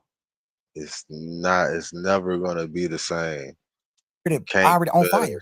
You gotta understand. Wayne had already said they fuck nigga over my money. This shit was on the internet. He already said fuck the a nigga wear a dress, man. You don't listen to nigga music. He already did all this shit. He did. So this shit already in the public. This shit in the public eye. I'm not sitting here telling them nothing, giving them something to go with, a story to go with. I'm in this motherfucker saying, man, y'all, what you talking about? Like, what the problem is with Bird and Wayne? You know what they saying the problem is? They saying that Birdman they paid them. Mm-hmm. Like, what the fuck is you talking about? Yeah. Like, you know that. Even though I feel like personally, I shouldn't even been saying that because y'all already know that. Yeah. So why do I got to sit in here and reiterate that? But you know, you just a young nigga. You just in this motherfucker thinking you flamming these folks. Yeah. But the difference is, I'm telling these nigga my partner ain't committed the crime that he in jail for. And a nigga like telling the police that Duke committed the crime that he in jail for. That's the difference. But the similarity is you both was in there talking to the police without your lawyer. Ain't even motherfucking asked about the damn law. Understand the difference. I understand the difference, but like I said, Slime, I told you this, like, you know, looking at it from the side, like, why would you tell that lady? You Take know your damn number. well what the hell we talking I told about. if you look at the whole interview, Hold and up. Like I understand what you're saying, Slime, but like I said, Slime, you know damn well what the fuck we talking about. I'm gonna put the You know damn well what I mean, nigga. Baby was like, I take my glasses off too, but I ain't gonna take them off. not the audio, I'm gonna put the video out so you can see the actual video too. I told the lady to take my number on some flirtation shit. Like we just flirting. When we first come in the room, I was flirting with all this shit on video. When we come in the room, I'm flirting with her. When we sit down talking, she's sitting at the table. I'm talking to her. I'm flirting with this bitch. Not mean to call her no bitch. I'm flirting with this lady. Like, and at the end of the video, when everybody getting up and leaving out the room, I'm still talking to her because she getting up late. Like she still like getting her shit together and getting up. Like, well, all right, goddamn good talking to you. Woo, woo, woo. And I'm like, man, you don't know anything. Get my number, baby.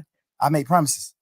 You know, I'm just flirting with the lady. Obviously, the world gonna look at how they want to look at it. But that's wrong shit to say, Slime. Just looking back on it, don't you feel like that's wrong shit to say? I feel like that's the wrong shit to say if I was saying it for the reason, if I was saying it for another reason. I'm saying hearing it. I'm saying Obviously. you hearing it, what that shit sound like.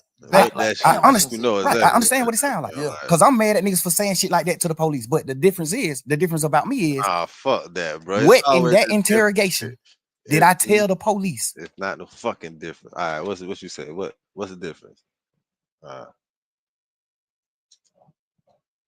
You to think that I'm saying, if y'all want to know anything else, get my number. I didn't tell them nothing for me to even say, if you want to know anything else, get my number. And don't tell nobody. What the fuck did I tell them in the interview for them to even, for a fan or a nigga who looking at the interview?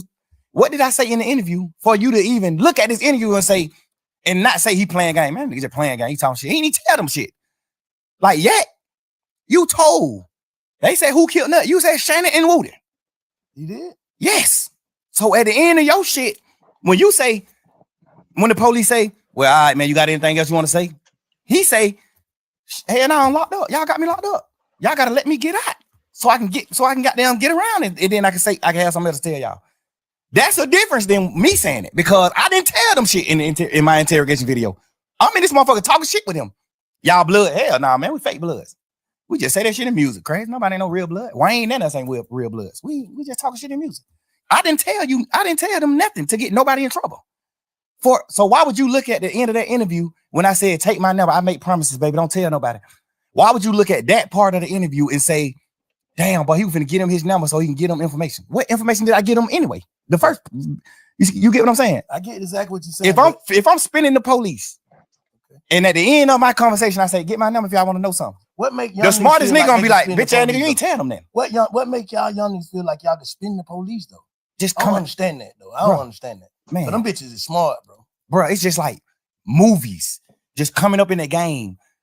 When you a real nigga, bro, I feel like I'm a real man. I feel like I honor and I love every nigga who I love. Yeah. So I'm willing to do anything to help a nigga that I love. And sometimes you can make the wrong thing. You can do the wrong thing trying to help a nigga that you love. Yeah. And when I say do the wrong thing, I ain't doing nothing wrong in the interview. The only thing I did, well, I feel like I did wrong was even talking to them. The interview, fact. Right. No, but yeah. I'm doing the interview out of I'm purely trying to save my mans. When I first seen the shit on the internet, I was like, oh man. But I was like, man, because they mixing it. Because I ain't even watch it. I just seen 2-hour interrogation video, Young Thug. I didn't even watch it. Slime like, man, you got, little man like, man, you gotta listen to it, man. Right. Please just listen to it for me. Before you jump out there, please just listen to it for me. Please, please, please. I listen to it, I say, if all I'm listening, I'm like, yeah, you not playing game, but why the fuck is you in there, Slime? Because we just young nigga and I'm thinking, my man's Roscoe already locked up for shooting at Lil Wayne tour bus. I know that. I know Roscoe got a trial coming up. I know that too. So basically you saying ain't no way you would tell him because you ain't even in trouble. I'm not even in trouble. Soon as they come in, they say, you ain't in trouble. We ain't talking about nothing dealing with you, none of that. We just got some conversations that we want to have with you. But they read you your motherfucking right. You was in trouble. Whenever they read you your rights, niggas think they ain't in trouble. But whenever they read you your rights, nigga, you in some type of trouble. Keep that shit in mind. Well, click in my mind. This my turn to help my man. This is my chance. We just young niggas, bro. We high hell. We on drugs. I'm just thinking in my mind, but this is my opportunity to help my man. He ain't supposed to be in there. He no hot one. Who, me? I ain't bologna sandwich. Oh, for real? They give niggas who tell that type of food. They give niggas like me who I ain't finna tell them nothing. They give me the bologna sandwich. I ain't give them nothing. They gave you bologna sandwich. But them folks try to give me bologna sandwich. I ain't even eat it. I'm like, man, I ain't eating that shit, man. I think I opened that shit up and ate the cookies or something out of it. I ain't even eat this. I probably did eat the sandwich. I was so burnt down on them saying, like, I was burnt. But I didn't get the luxuries because I ain't get them then. They would have felt like ain't giving me something to eat. Because I asked them in there, like, man, y'all ain't gonna give me that better? Like, God damn, it's thug, bro. Like, I'm a motherfucking millionaire, bro. I'm doing what I'm doing. Like, y'all gonna try me like this with the blown motherfucker? Like, get a nigga something. Y'all gave this nigga chili wing, hot pepper, whatever. You know what I'm saying? God damn, give me what y'all gave this nigga. I know why y'all ain't gonna give me what y'all gave him. Cause I ain't getting you nothing. You don't get nothing in return. You don't get me doing nothing but denying my partner involvement with that tour bus shoot, denying me being in a gang, denying Birdman having something to do with the shoot with Lil Wayne tour bus shoot, denying me being signed to Birdman. You don't get nothing but denial from me. You don't get nothing but denial from me. Everything I did in the interview was on purpose, nigga. Man, that's crazy. So let me ask you something though. Now let me tell you something, matter of fact. Because I've been hearing all this shit. And you know what I'm saying? A lot of this shit valid. You know what I'm saying? You did do whatever, however. But fuck that. This is how I feel, Slime. Me to you. I know you said this shit probably would have came out or whatever. This would have happened, that would have happened, this would have happened. But what I'm saying is, even in there, I don't feel like you realized what you was going through. And then when you got out, I don't feel like you was focused, bro, the way you should have been. Like, I feel like you taking your blessing for granted. That's just how I feel. Like, I ain't here to Talk to him, okay? or Talk to him. goddamn That's big bro shit now. protect. I ain't here to do nothing but That's get your big bro perspective shit now. and feel your energy, bro. So what I'm telling you, and Big, I'm hoping you big feel shit, mine. big bro I'm shit, saying, now.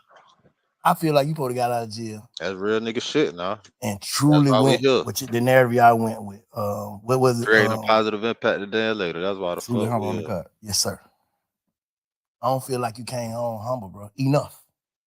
And I don't know. I'm just saying, I'm from the sideline. I talked to you when you first got out, first day you got out, you gonna live and comment on through. I was like, what I say? Bro, fuck all that. Get home and get to it. Nothing else. I don't feel like you did. I feel like you came home playing again, bro.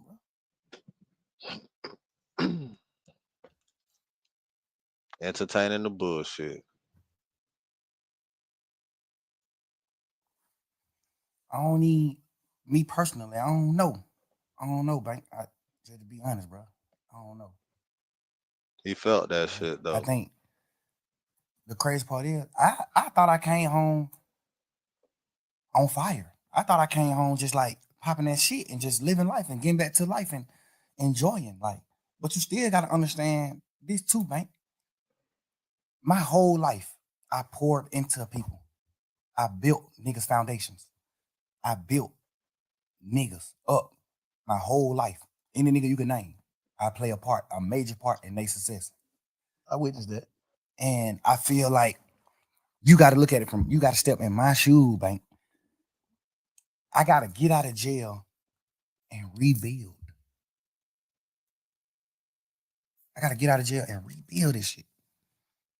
I can't get out of jail and just hit the ground running. That's what dumb niggas do.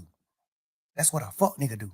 They go past what the fuck they did wrong and they just keep going. Rebuilding doesn't mean what? Like rebuilding your mental? Rebuilding my mental, rebuilding my financial stability, rebuilding my organization, rebuilding like the way the world looked at me, the way the world perceived me. Cause you gotta think, I get out of jail. Yeah, I spent my last 10 years every day with my friends. And we building, we showing the world, this how you supposed to be, this how brothers is, this hood is, this how we supposed to do it, this what we doing. So I get out of jail now I don't got them friends no more. So I just get out of jail. I'm used to being with them. My last 10 years, I've been with them every day. So I get out of jail. Now I gotta learn how to not be with them.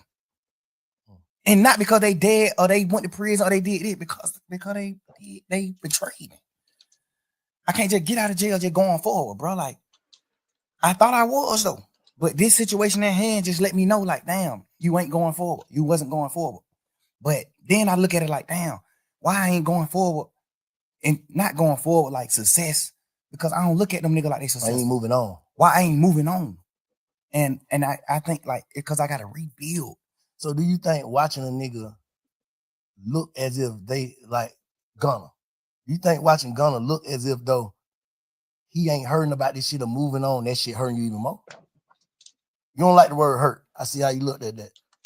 But a nigga gotta know when they hurt, bro. Cause the only thing you're explaining is you talking about betrayal. Those words bring heartbreak. Yeah, but bro, we gangsters, bro. We men, bro. We bosses, bro. Ain't no such thing, bro. I cried on the internet about that. Give a fuck. I ain't that gangster. I know, nigga, our heart is fragile. Cause I look, and I said this, and I just seen on, I don't listen to all them jail calls too. Yeah, man, what the hell this nigga talking about today? But I said, I listened to that motherfucker, and you said something like, cause I had already told Lil, I said, bro, the reason why Slime, and it's just me, I could be tripping. The reason why Slime ain't fuck with Gunna, cause he already done put the word out and stamped it to niggas, and he gotta stand with these niggas. Not saying it's right or wrong. It's like, shit, how the hell I'm finna make these niggas fuck up their friendship or whatever, they camaraderie with the nigga, and then I come home. I feel, and then I ain't never told you this. I talked to Gunna when he first got out of jail. I was trying to get an interview with him. He was like, man, I ain't worried about none of these niggas saying, I know my brother in that box fucked up. I was just in that motherfucker fucked up. That nigga mind ain't right. Whatever. I don't give a fuck if he is telling these niggas fuck me. If it ain't fuck me when he get out of jail, they're my brother. You know what I'm saying? I love that nigga. I know he love me. He knowing I wouldn't have did that shit. I triple asked them folk, is this gonna affect my brother? That's what he told me. I took it for face value. That's what he told me. That ain't the truth. I'm just telling you, I'm on the outside looking in. I'm just telling you what he said. That's what he said. He said, oh, I ain't saying that the truth he said. I'm saying, yeah, that's what he said. He like, I'm just waiting on his word. I don't know, cause his lawyer could have told him. His lawyer could have fed him some bullshit. My lawyer's just a real one. Brian, a real man. He gonna tell you, hey, this what we got strength at in this trial. This what we lack at. This what you fucked up at in this trial. This what you got their ass. So that's part of the reason why I took my plea. Cause he like, you gonna win the case 100%. You gonna get acquitted, but you can't get acquitted for the shit that they found in your house. It's in your house, the house in your name, everything. Like, even though it ain't your shit, they still got it. The law tell the jury you must charge the owner of the house with these items if it's in his house. Mm-hmm. So Brian always told me, like, this is where you gonna get convicted at. This is where I feel like you could get convicted at. He said you still can win it for sure. I think you're gonna win it, but I can't tell you. I can't be no bullshit like these other nigga lawyers. Mm-hmm. I gotta tell you, hey, this is where you strong at. You strong at every corner of this case except this one. The shit they found in your house, you not strong in it.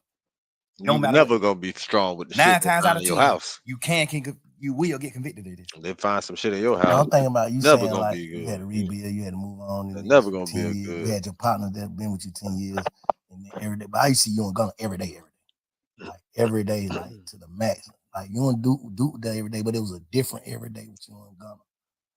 What I'm saying is that shit like a marriage. You dig what I'm saying? So it's like you having your wife, bro. And this ain't even just your wife. She came in with you. She came into the relationship bossed up, millionaire, doing this shit. She came a bum. She came with nothing. You made her a millionaire. You foundated her. You built her with all honesty. Like you built her just on some honest shit. Not even on no, I'm finna build this project. It's just like, damn, boy, I look at this little nigga like my little brother. I love that nigga. I'm finna try my best to help that nigga do something. I ain't even know this nigga rap when he first came around me. I just was just like on some shit. Like, man, everybody with me, I'm taking them with me.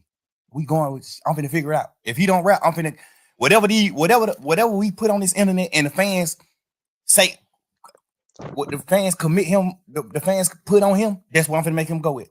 If we get on the internet, he don't even gotta be a rapper. If the fans say, but then nigga got this shit, this nigga drippy as a motherfucker. But I'm finna make sure you fresh as a motherfucker every time they see you. Like I'm just gonna do whatever I can do to help my niggas. Yeah. Or my girl, like whatever. I'm doing whatever it takes. You know what I'm saying? So have you ever actually sat down and thought to yourself, how do I really feel about this? Not oh, how do Jeff feel about this before I saw my brother get killed? Buddy. How would he feel about this? About what? About Gunna, period. Just all the way. Like, how do you like if I'm trying to get you tap into like How do you really feel? I know how you know how we know how we supposed to feel about There shit. you go with Fuck the them and let me journalism call shit. You trying That's to how we bring it out. supposed to feel. Like how you really feel. Yeah, how you really feel about this shit. Like I really feel. I feel like Truth word. King Truth. That's where King Spider come from. King Truth is the big homie. Where you might be. King Truth, our big homie. Yeah. I honor Truth words to the T, no matter what. I'm with him to the T. He not a bad man. He a real man to me. What I identify as a man. I honor his words. He told me before he died. He didn't tell me on his dying bed. He just told me before he died. Gunna is my son. Take him with you, thug. Get him out of the hood. Get him out of Shady Park. Take that boy with you. That's my son. And then just so happened, he just ended up dying. And I honor his word. I honor his word, bro. I took that nigga with me everywhere, bro.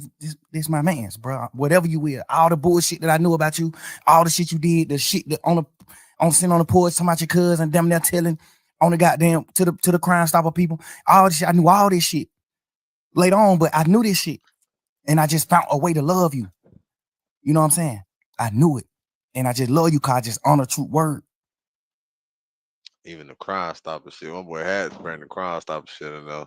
And I feel like whatever, I don't know what Truth told you, but I know he told you something good. And I feel like you just didn't honor the word. You ain't honor that, bro. You ain't even honor brotherhood.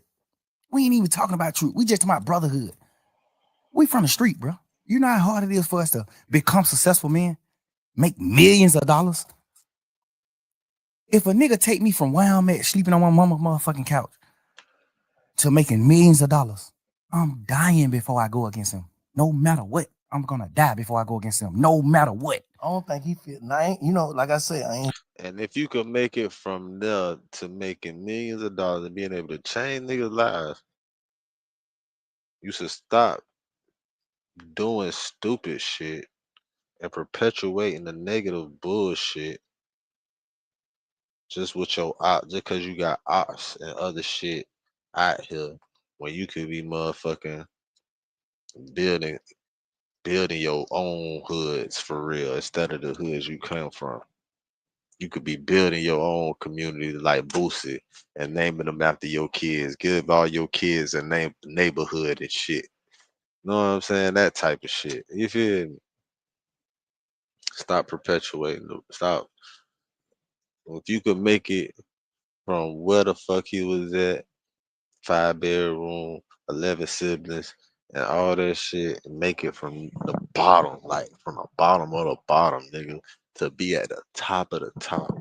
And you still out here with the bullshit in the hood, bro, jeopardizing your freedom with just because you want to be a real nigga, uh, just because you too tired to the street, like.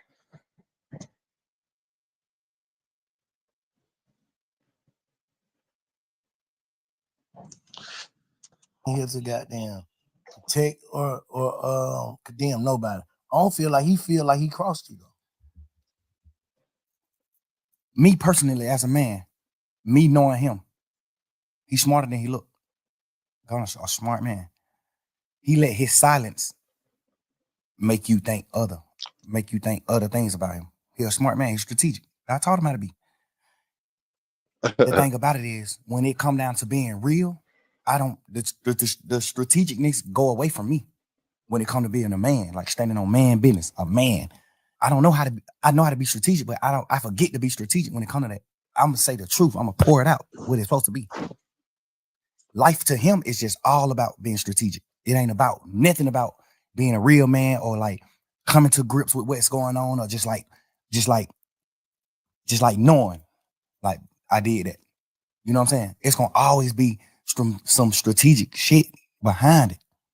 So like it just came out the blue. You know, usually when niggas, if you the nigga you describing, you would have been saw that though. So you saying this just came out of blue with that case? Or? Nah, but the crazy part is, bro, he done already did some shit that's a violation. Like, don't nobody really know about it but me and goddamn Cash, XO, my brother. He already done did some shit that was a violation that I supposed to cut him off for. He already done did some shit where I was supposed to cut him off of. I just found a new way to love him. And I try to be how y'all is. I try to look at him from a different light and be like, maybe he ain't understand. Maybe he ain't know. I know he knew though. Maybe he ain't know. The only reason why I knew he knew is because he denied it. Instead of saying, damn, bro, I ain't even know. A nigga that don't know gonna say, damn, I ain't even know that. A nigga that know what he doing, what he gonna say? Hell no. I denied it. Like, hell no, right? Hell no. Like, that's just how the circle of life. That's how I go. You gotta understand, bro. I had him man with me every day since late 2015. I had him man with me every day, bro. I made that man I made him a millionaire. Like, I bought his first apartment that he lived in. I bought it with my money. I made him put his money up. Keep your money. I bought it with my money because I had a little extras. I bought that shit. I went half and half with you to buy your mama house. Your mama first house, get her out of the hood. I did that.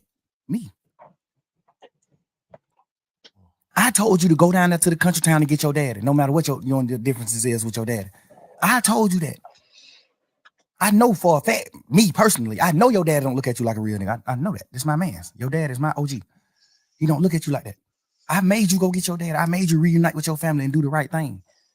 I just poured my all into him, bro. I gave this nigga more time than my children, bro. I gave him more time than my kids. And that's where you fucked up at, nigga. That was your first mistake. That was your first, second, and third, bitch. Cause how many kids you got? Ain't no way in the fucking world I'm gonna do that shit ever in my life. I ain't put a nigga before that. Bitch, I only got one. And I ain't put one before the alleged one that I had that I was simple for 3 years. Nigga's crazy, man. I know what the biggest investment you could ever make is your kids, nigga. Shout out to motherfucking bigger ranking.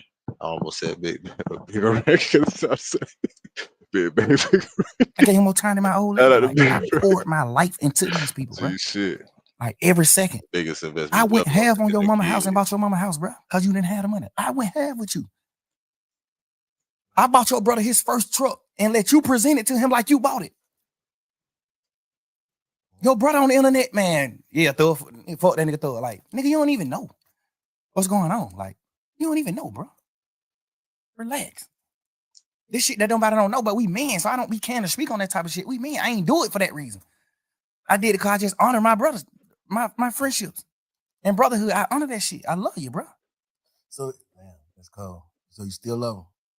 Bro, I poured so much into this nigga, I can't even hate him, bro. In jail, I thought I hated him when he took the pleas and shit. When they did that, I thought I hated these niggas. Nigga, my girl made me realize, like, boy, you don't hate him. You just mad at him. You just mad as a bitch. You don't hate him, bro.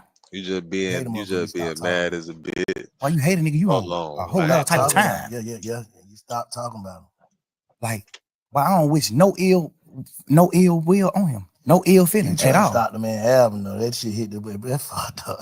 Like, because I was just angry. Okay. But it seemed like nobody understanding why I'm angry. Like, bro, all the shit I did for this nigga, bro. Like, what are you talking about, bro? I put my whole label, my whole shit behind this boy, man. Like, nigga, you think Key, dad, you think Key will respect you, nigga? As a man, you think Key to respect you for what you did, bro? You to my RIP Key, bro. You know Key ain't gonna respect you for what you did to me, bro. You know that. You know Key ain't gonna respect that. You know ain't no real man gonna respect that. You did that, bro. Stand on it. You did that. Everybody to my why he ain't say it and why he quiet. What can you say? What can you say? If you was gonna, what can you say? If you was him, knowing everything you know about this shit, what can you say, Bank? If you was him, just think of something you think you can say. If you was in Gunna's shoes, well, what happened? I can't really put myself in his shoes because I'm just saying. But sometimes, guess what, bro? Feelings. That's what I think he should say. If everything you saying is valid, I think he should call you and have a conversation. But would you take a conversation? Because niggas don't. You gotta think. I don't think I'll take a conversation. All right, so what can I say? I know that. I ain't even talking about what can you say to me or nothing. He might want to say something, but he know. So I don't want no conversation. So what can I say? I feel like you portrayed a certain image as soon as you got out of jail. Because nobody know you did what you did in the courtroom. So as soon as you got out of jail, you portray. As soon as you get out of jail, like a couple These hours. niggas, Yeah. these. like you Nah, got I out already see portraying a what's certain gonna thing, a certain image. Woo. You saying these words. You saying goddamn this and that. You saying this when you first get out of jail. So now I already see You what's saying gonna all happen, this right? shit. Then the video come out. Then it's just like, but this what the world got to start doing, Bank, including you. These niggas gonna be communicating through interviews and shit. He did his interview with Ben, like Gunna gonna go do an interview with goddamn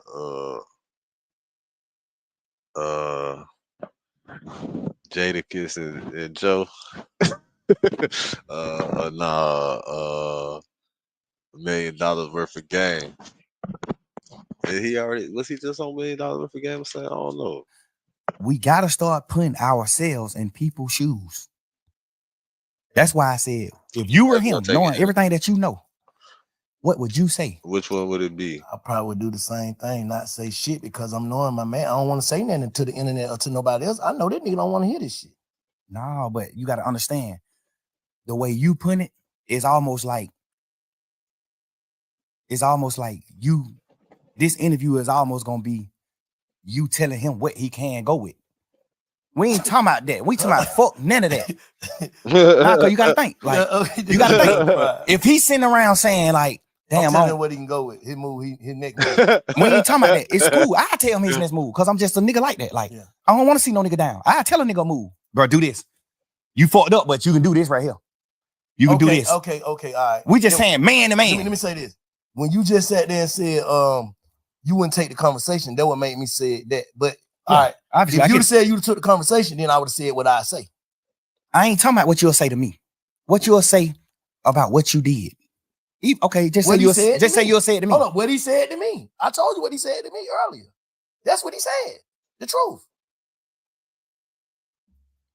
You asked me what he said it already. I just told you. Yeah, I ain't never heard that. Yeah, that's what I'm saying. I just told you. He said, goddamn, bro, all these niggas on the internet saying whatever they saying. Fuck that shit. I know my brother in that box, he ain't in the right head space. I know that nigga love me. He know I love him. I swear I would have never did nothing that I feel like it hurt this nigga, man.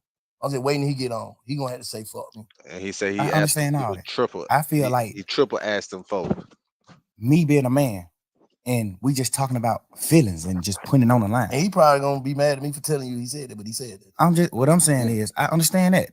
I would think that he would say something like that. Obviously, if you did some bullshit to your big brother, that's one of the things you can say.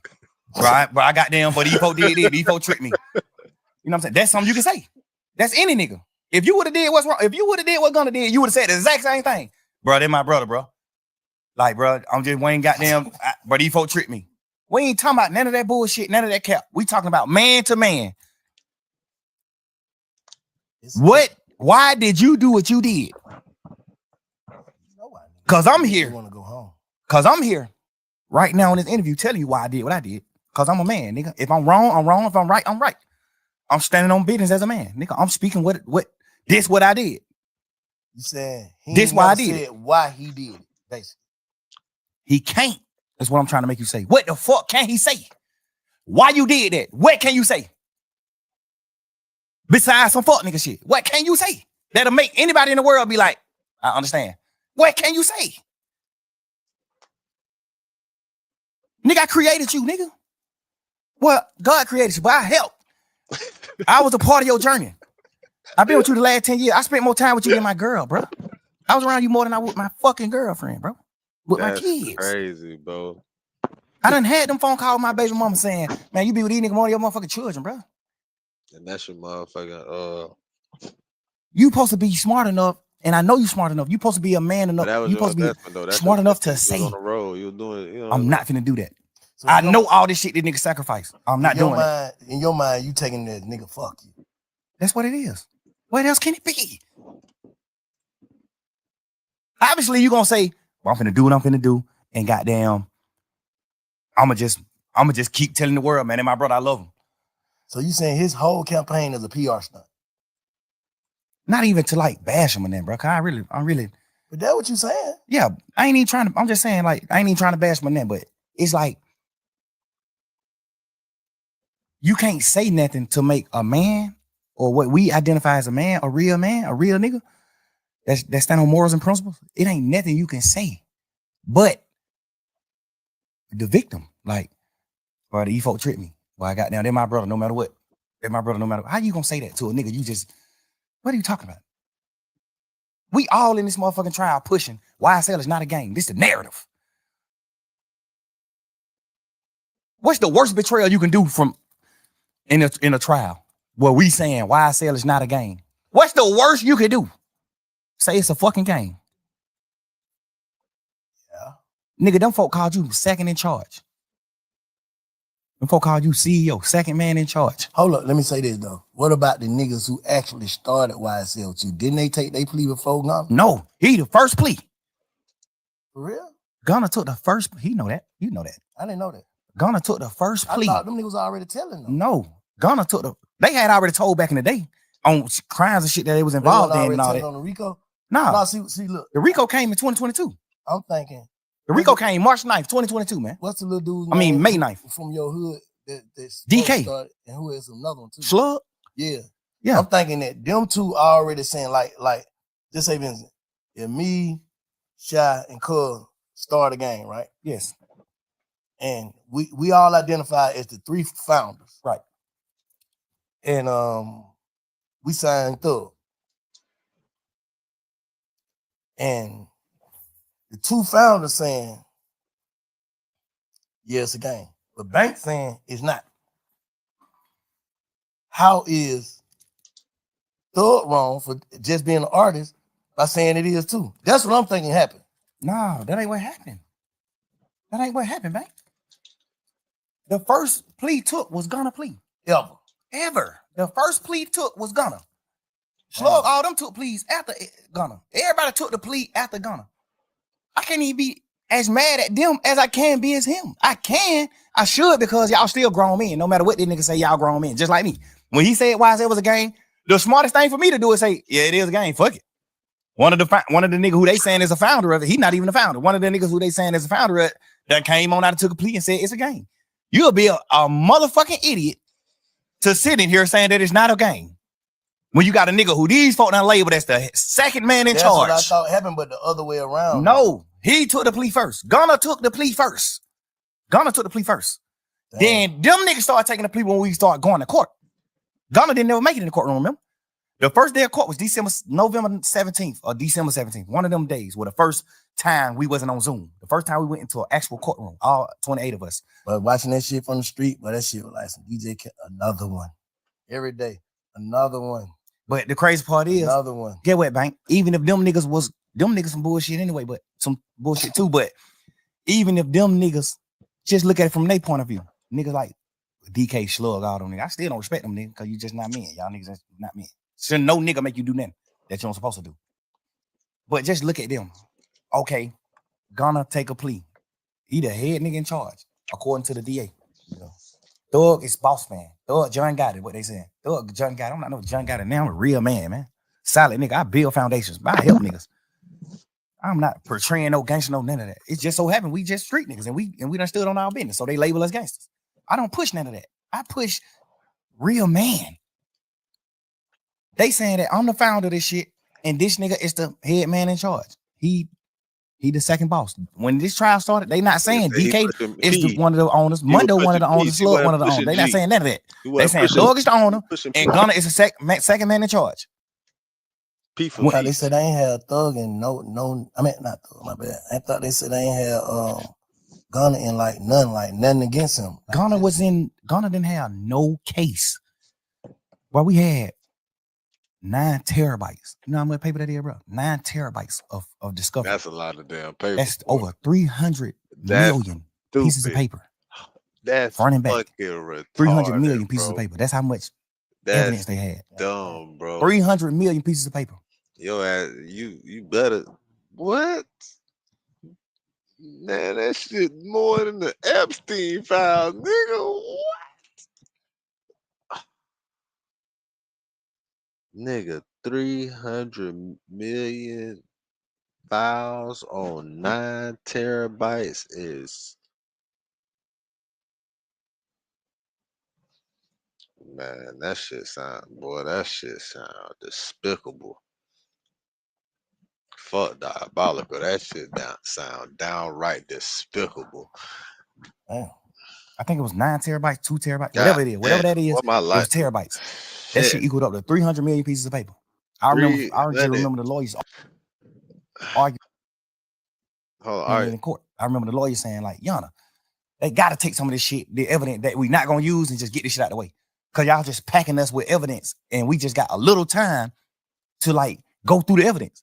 It's so much paperwork. Y'all might be coming to court trying to convict him on these 5 pictures. But you got 16 million pictures. I remember just going to court arguing about that type of shit with the lawyers. Like, judge, we trying to dumb this shit down. Some of the shit they know they're not using. So we need to know what they really using so we can focus on it. So it can be a fair trial. It need to be fair. So I'm saying that to say, out of all that paperwork, bro, Gunna's name went on one piece of paper out of 300 million pieces of paper. You know that? Yes. Hold up. Let me. I get your slide. Let me play devil advocate right now, okay? And I ain't trying to protect or defend or offend nobody. I'm just gonna keep saying that. What I'm saying is, all right, y'all ain't talking, right? Y'all ain't talking. Yeah. So I mean Gunna? Yeah. While we locked up? Yeah. Nah. Okay. I called a few times trying to talk to him, but they were just giving me the runaround. That's when I started figuring out then, like, yeah. all right, I don't get it. Your girl, his mama, you know what I'm saying? The women in your ear, like, they done got you in some, basically. You ain't on no paperwork. So basically, it's just like when Umfum called his case and went to jail all that time for nothing. That's how he would probably feeling like, I ain't finna go to jail for nothing. I understand it. Okay. I'm just saying, like, I'm just putting that in perspective.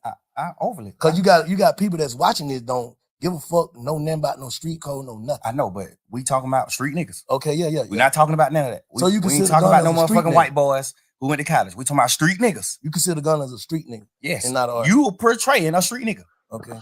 You talking about no telling in your song. You talking about street nigga. You talking about stepping on shit. You talking about all type of shit in your music.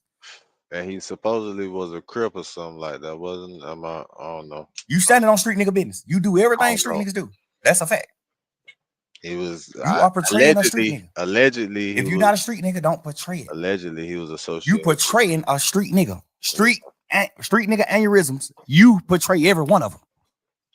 Nigga, that's a fact. I look at you like a street nigga. You my little brother. I love you to death. I look at you like a street nigga though.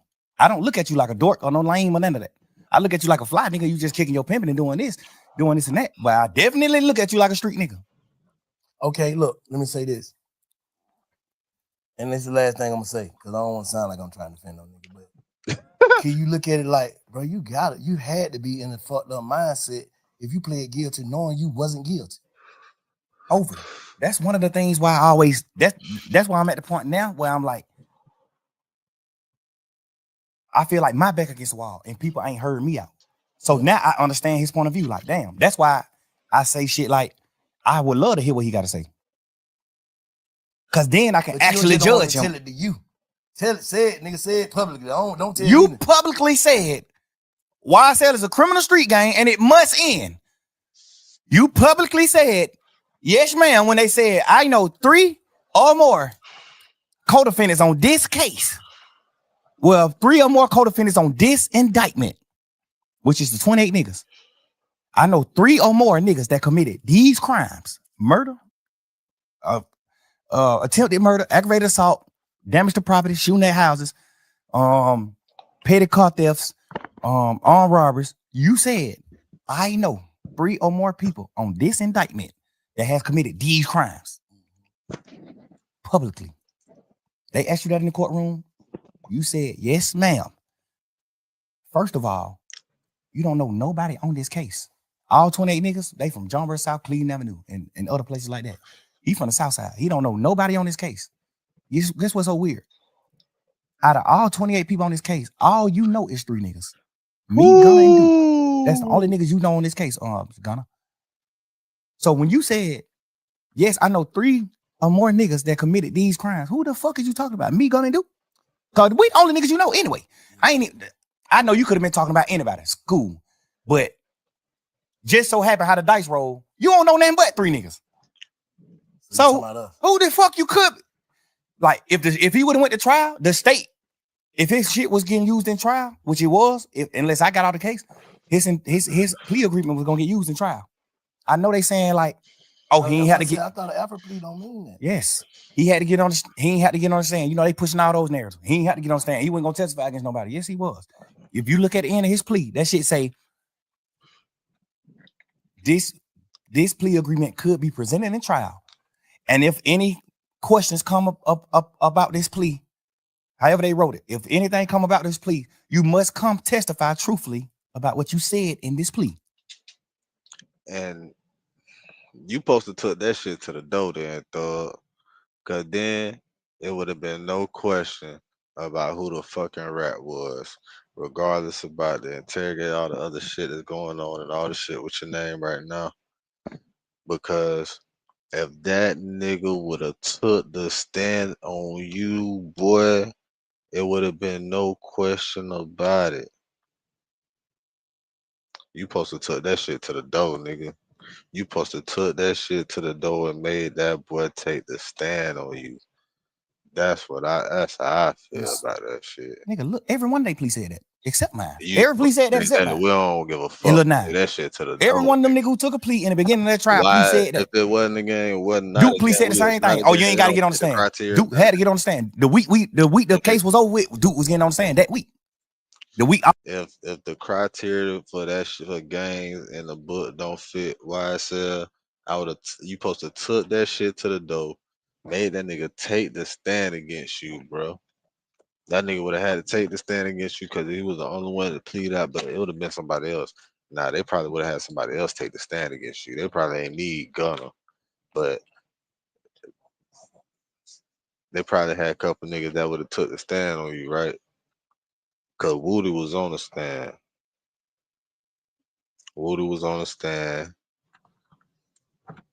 You supposed to took that to the door and made them call that boy.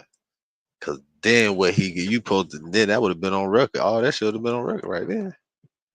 But then, yeah, it probably would have been down bad. That would have did you in. That would have did you in, though. I ain't gonna lie, bro. I already know that would have did you in. Like, you love the nigga, how you said that genuine as fuck. Like, you ain't even want to make the nigga take the stand on your hell. No, I would have made that nigga got all this went on and took out pleas at the end of the trial. Duke was getting on the stand that week. Duke was outside the courtroom, sitting on the bench, waiting to get called in to get on the stand. So how Duke did what right then? Because he didn't say YSL was a game. He only said, when y'all put Duke on the stand, Duke can't send nobody to prison. Duke plea only saying that a nigga told on him. Okay, I'm right. When nobody on that case but Duke and Yak. Yeah. Only thing Duke plea said was, this nigga Yak told on me, and I'm just agreeing to it. Because if I don't agree, I'm gonna have to go to trial, and Yak gonna get on the stand on me. So he gotta take the plea. Mm-hmm. The thing I don't respect about Yak is, before we knew Yak told, when Duke took the plea, I was pushing the narrative like, that fuck nigga Duke did what wrong. Like, damn, but my best friend? Why Duke you do that? I'm pushing that shit every day in trial, every day. Yak sitting right here with me, bro, every day. Yak, my little brother, I love this nigga to death, bro. I got this nigga mama house. The house this nigga mama living in right now, I paid for this house. Bro, you sitting right here with me every day, bro, face to face in this trial. Me, you, and Shannon, the last 3 niggas on this trial. And Lil Quay them, I mean. Me, you, Shannon, Lil Quay, and Lil Rod. We done got down to 5 deep, 6 deep. You know how we is in this motherfucker. Man, back against the wall. Fuck that, nigga, we rocking. Fuck these niggas. These niggas left, we gone. Fuck that. We rocking. You sitting this motherfucker every day with me, 2 years straight. After them folk took their plea. You didn't have no clue about it. You let me paint this narrative to you, Shannon, and you agreeing with the narrative that Duke told on you. We sitting back in the back of this courtroom when we on trial every day. I'm coming back in the courtroom. We coming back from in the courtroom. When we leave out the courtroom, we go in these little cells behind the courtroom. Mm-hmm. We sitting in these cells. I'm in these cells. We just talking like men, like brothers. Damn, boy, that nigga Duke, bro. I can't believe Duke, bro. I kind of can get it with Yak. I mean, with Gunna, cause he done betrayed me before. So I kind of get he'll betray me. But I'm looking at Duke, like, Duke my best friend. Duke been with me the last 20 years. Like, you my best friend. I'm from John Burr South, you from John Burr Road. Duke my mans. Duke name tattooed on me. Duke my mans. Gunna too. Yak too. These my boy. Like, these my boys. Yeah, they did. They strategically you sitting in this motherfucker every day. And we in specific this cell crying to each other and talking like, damn, boy, these nigga really betrayed her. These nigga left her, bro. This nigga Duke now fucking. Cause Duke plea sound crazy. Duke plea saying, yes, I got jumped on that Magic City. Yes, me and Yak went to go retaliate and commit murder on the opposites. Yes. So Yak still on the trial with me. So I'm looking at it like, Duke, you took that plea and said that? Fuck, nigga, you did that? Why you just told on Yak? I'm sitting in this motherfucker every day with Yak. Every day. I'm sitting in this motherfucker with Yak every day. I'm like, what damn, this fuck nigga Duke just crossed you like that, bro. That nigga Duke just got you sent to prison, bro. You going to prison yet? But Duke just got you sent to prison, bro. Damn, Duke. This fuck nigga sitting in here with me every day saying, man, fuck that nigga.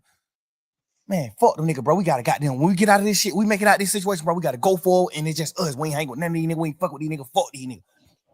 Bro, these niggas told on me, bro. These nigga did that, bro. Damn. Every day. We did this shit every day for about just under 2 years, bro. We was on trial every day. The whole time, when them niggas took the plea, the whole time from that day forward, we just sit in this motherfucking cell just going through it every day. Like, damn, but these nigga did that. Knowing damn well the whole time you told on Duke. Duke took the plea because you told on him. And if Duke didn't take the plea, you would have had to get on the stand on Duke because that was your plea agreement. Your plea agreement was if Duke go to trial, you got to get on the stand and testify that you and Duke was going to go kill these niggas because they jumped on Duke. You got to get on the stand and say that because you said that in your plea, sir. If you get on the stand and you say something different than that, they're going to treat you like Montun. You going to prison. You got to get on. That's why Montun went to prison. Yeah, because he said this in his plea agreement. Yes, Thor, when Nut died, we pulled up on Thor. He gave us some money to lay low. We did this and did that. He said it in the plea. But one thing I do respect about Montun is when he was doing his plea, you know, you negotiating back and forth with the state. So when Montun was doing his plea, he was telling them to take that out. Like, hell no, that ain't what happened. When Nut got killed, we didn't pull up at Thor condo and he gave us some money to lay low. That ain't what happened. Thor didn't pay us to kill Nut. No, he was saying take all that shit out the plea. Like, hell no. But the state tricked him like, we ain't taking it out the plea, but you can agree to it now. And when you get on the stand, you can speak your truth. So he like, y'all sure? Because he know if I get on the stand and say something opposite of what I saying in this, I can go to jail. So are y'all sure that I ain't gonna go to jail if I get on the stand and speak my truth? They just wrapped him in the bag. They just wrapped him up like a gift. Yeah. You can get on this stand and say whatever you got to say, but you got to say this in this plea. So that's why he was on the stand. That's why Montun was like, nah, like, that's why the judge was like, so when you said this in his plea, you saying that ain't really what happened. And Montun was like, nah, that ain't really what happened. And I told them that they need to change this in my plea. But they said they can't change it in the plea. I got to just say it when I'm on the stand. So how would it goddamn be able to do what he did? Like go up there and just like. Because he told in the beginning. So all his telling led to him not being on the indictment. All his telling led to him not being in trouble with us. He not on the case. When the case started, it was 28 of us. Wood went down one of them. So it ain't no matter what he get in the courtroom and say, he can't go to jail because he's not a part of the indictment. He's not a part of the case. He unindicted co-conspirator. He's not on the case. So he can get in the courtroom and say, yeah, I killed Nut. I killed this nigga. I did this. I did that. Can't nothing happen to him because he already signed his immunity. When you sign an immunity, you can say whatever you want to say on the stand. For real? Yeah, and that can get you though, right? No, can't nothing happen to you when you say what you want to say. That's the point of immunity. Yeah. When you sign this paper, you gonna tell the truth, and nothing can happen to you. You can't be locked. You can't get in trouble for saying whatever you want to say. What made them give him that? Because they thought he was gonna get on the stand and say what he said in his interviews. Okay. They thought he was gonna get on the stand and say, yeah, shit. So they banking the whole case on Woody. Yeah, he was the lead.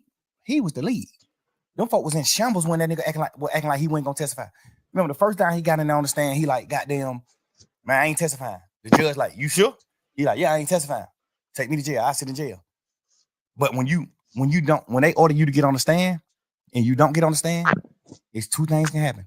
You can get locked up until the judge want to let you out. You can get locked up for 21 days, or you can get locked up for the duration of the trial. Whatever trial you involved in, you can get locked up. So normally trials be 5 days. So if a nigga get on the stand in a normal trial and don't agree, he'll go to jail for 5 days because you got to get out of jail once the trial is over. Mm-hmm. But this case, he wanted to do it. 2-3 years. Right. He like, well, this shit gonna be another 2 years. I got to sit in jail 2 years. He wanted to do it. He wanted to be like, man, I ain't doing it. That's why the first time he came in, he like, man, I ain't testifying. Fuck that. I ain't testifying. I lied. So he got locked up. Remember, he was locked up for like 4 or 5 days. I ain't never really heard you say no bullshit about Woody. Nah, because not even to speak on like a certain community, Woody like take medicine. Woody like, you know what I'm saying? He throw it off a little bit. He off a little bit. So I always look at anything he do like a kid, like my son. Like he gonna do. He don't got the functioning brain that we got. Woody take real medicine. So I ain't even sound like he got a lot of sense to me. Yeah, but that just come with like you just learning what to say when you going through life. You just learning things when you going through life. You know what I'm saying?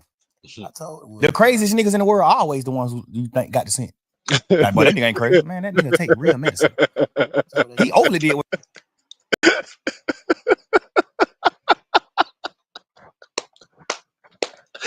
That nigga said some real shit right now, boy. That's some real nigga shit, boy. Crazy nigga, boy. Hey, boy, that nigga said some real nigga shit. What's wrong with Definitely don't respect what he did, but I respect what he doing though. You can tell he different. That's what I respect. Like, Yeah, I don't even be judging at him because like I be seeing him doing his little shit on the internet where he's just like talking to kids or he's just trying to do things. He go to the college, try to talk to them. He just trying. Like, I don't respect niggas like. Yeah, right. I don't respect certain niggas because you'll get out of jail and still be doing the same thing. That's why I say if you tell, just go on and make you some gospel music, go on and do, just get out the way. That's what keep you away. That's what keep you away from certain shit. Just get out the way, bro. I don't respect no rap, but I respect if you tell, you can't portray no street nigga. You got to get out of it. You got to get out the way. Once you do that. Yeah, I agree with that. You're not running around acting like no gangster. You're not doing none of that no more. You ain't doing none of that. All that shit is dead, man. You told. It's dead. I think he for real about trying to change it. I understand it. But it's just like I think so too. Cause he crazy enough to the point where he don't got to change and he still won't be at fault because he really crazy. He really throw it off. But the fact that you crazy and you still trying to change is like, I say less. Why you let Roscoe get on there and stir that pot though? You got to think, bro. I can't talk to certain niggas, but it's just like with Roscoe, that's my man. He just love me. You know how that shit go. Like he love all of us. Everybody who's on this shit, he love all them niggas. He just upset too. He just mad. He love all these niggas, bro. He just the same way I was in that interrogation room trying my best to get him out of trouble or trying my best to paint a picture of him. Like, man, hell no, Shawty real. Shawty ain't do that. Yeah. He just doing the same shit on the internet with me. Like, he just looking there. He know me. He like, man, hell no, Shawty ain't none of that. Shawty ain't no rat. Shawty a man. Shawty a gangster. I'm telling you, he ain't no rat. He a man. Not even a gangster. Shawty a man. I respect it. It's just the same shit I was trying to do with him in the interrogation room. He just doing the same thing with me. Like, he just trying to take off from me. You know, that's how I go, bro. When you're a man in a real heart, bro, with a real heart, bro, you standing on real business and everything just ain't a chess move to you, bro. You gonna have faults. You gonna have hiccups. You gonna have certain shit because you just a real person. I just don't like to see the city in the climate that it's in. It's like too divided, bro. And then they trying to say like you the head leader of dividing the whole city. Like all your beefs divide this shit. This nigga thug, this. See, like how you speak on that? See, the thing that made me not say nothing else to Rollo is because when I first got locked up, the narrative that the DA was pushing was he divided the city. He made all these people beef, which is a complete lie. I made niggas get together. I stopped a lot of beef. I stopped a lot of niggas from getting beef. I only had one beef my whole life. And it wasn't even my fault. I stopped a lot of niggas from beefing. I got Wham and Savage on the phone to stop whatever could have happened with them. I got niggas on the phone. Hey, bro, we brothers. Fuck that. We ain't talking about no internet shit and what's going on in the world. We talking about real life, nigga. Shit, both of them can get on your motherfucking platform and say the same thing. Yes. That nigga got both of us on the phone and told us, man, y'all nigga acting like fuck nigga, bro. We ain't beefing, bro. This Atlanta, bro. Everybody in this rap gang, everybody in the industry all over the world look at Atlanta like the hometown of niggas who stick together. So that's what I'm on. Everybody. Ask Wham. Ask Savage. I got them on the phone to stop their beef. And other niggas. I got a lot of niggas on the phone to talk about a lot of shit. I got goddamn Lil Key and Ola Rant on the phone. Hey, bro. Me and Goo out motherfucking big homies in this shit, man. In this rap game, man. We goddamn, we real niggas, man. We big homies of the rap community. Like, we ain't doing that. Ola Rant, you up on the Gucci, Key, you up on the me. Y'all nigga, we ain't doing that beef shit. No. When 9 Vicious and Uzi Vert, like they finna get into it, hey man, y'all nigga call me. We ain't doing it.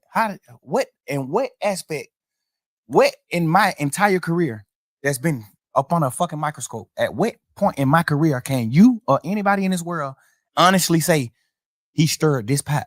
They can say, I'm glad you had that. They can say the shit you were telling baby about P is like trying to break up a family. No, but from my point of view, the family was never a family. From my point of view, just being real. I told baby in Allure inside the strip club, don't sign that deal with P. After I told P to sign them, because I thought people just gonna do the right thing. When I told P to sign Lil Baby, I ended up finding out all the shit about the Migos, what he did with the Migos and shit, like the ownership and all that shit. I found out all that. Then I tell Wayne, like, hell no, don't sign with P. Hell no, don't sign with him. Inside the club, nigga, in the strip club, where we in this motherfucker probably throwing ones and looking at females. I'm in this motherfucker having a heart-to-heart with Wham, my little brother. Hey, hell no, don't sign with him. Hell no. Not even saying P no bad nigga or none of that, but it's just like he ain't my type of man. What I view as a man, he got some aspects that I view as a man. You know what I'm saying? He take care of his family. He do what he need to do for as far as his close family, his real family. He take care of his real family. He take care of his kid. He a father to his sons and his daughter. He a dad. I respect that part. But like, I respect his business part too, because I'm a businessman, but I just do business different. So I wouldn't do business like him. Like, I went sign Wham, and because we knew P before he signed Wham. So we all was family. Like I know your son, like they're my little brother. You think I would ever in my life consider Lil Wayne my little brother if I sign him and take 100% of his masters? No. 100% of certain shit. Like any percent. Nah, you think I would do that? Nigga shit. It's my little brother. Me. Me personally. It's business though. This shit business. I know, but you probably get some. I understand that, but a lot of shit is fair. Cause P a mastermind in his music game. He know rappers don't get rich off of music. This shit was out 3 years ago. Rappers get rich off of their shows, their endorsement. They don't get rich off streams. We get rich off shows, endorsements, and masters. Mm-hmm. Rappers get the last money. Rappers will be okay with the master money. Nigga like Swiss Beat, Missy Elliott, Timbaland, they got rich at an older age. They got rich off of their masters. They was able to sell their masters. You see what I'm saying? And get a bankroll. We know that. P know that. But we watched P pour in the baby like a motherfucker. No, he didn't. Because you got to understand, Wham took off as soon as he started. He ain't even get a chance to spend no real money on baby. Wham took off top his first song. The first song he put out with Trippin'. Like the third song. Then we had that cause me and Wayne went on tour. That nigga left them. We was on a little tour, a little run. Yeah, but he was already doing freestyle. Yeah, he did that. What the name of that song was? For my dog. Freestyle. Anything is an option. Money is an option. Shit. Yeah. And then that shit with Marlo. And then that goddamn what's the name? But freestyle was out when all that was out. Freestyle was out too. Freestyle was just his biggest song at that point. It was? Yeah, all that shit came out around the same time. All that shit probably came out the same year. I'm saying that to say he didn't have to spend money on Wham. He spent money on Wham just so he can have leverage to take a certain part of the cake and say, I spent money. He didn't have, I'm my business, man. I'm telling you, bro. Man to man. I tell P to his face, just man to man. No problem with you, no ill feeling, no nothing. I just tell you man to man, face to face. You didn't have to spend no money on Wham. I spent a lot of money on Gunna because it took Gunna a few years to blow. I put that nigga on song. Me, Travis Scott, and Gucci, all type of shit. Gucci them on the phone like, who the hell is brother? I'm like, they Gunna, they my new artist. I don't got them. Travis Scott, these folk don't know who this nigga is. They don't know him. Like, I put a lot of push behind it. It took him 4-5 years to blow. Wham blew first year rapping. How did you spend any money? I know the real business. I ain't going about for what, because you got to understand, most of us just regular street niggas. So we looking at it like, damn, but he nigga going back to back roll rest, but he nigga doing it. Man, that shit $3,500 a day, man. That's it, $3,500. You done made $50 million off of Migos and Wham. Of course you supposed to buy Wham a Rolls Royce truck. It's his money.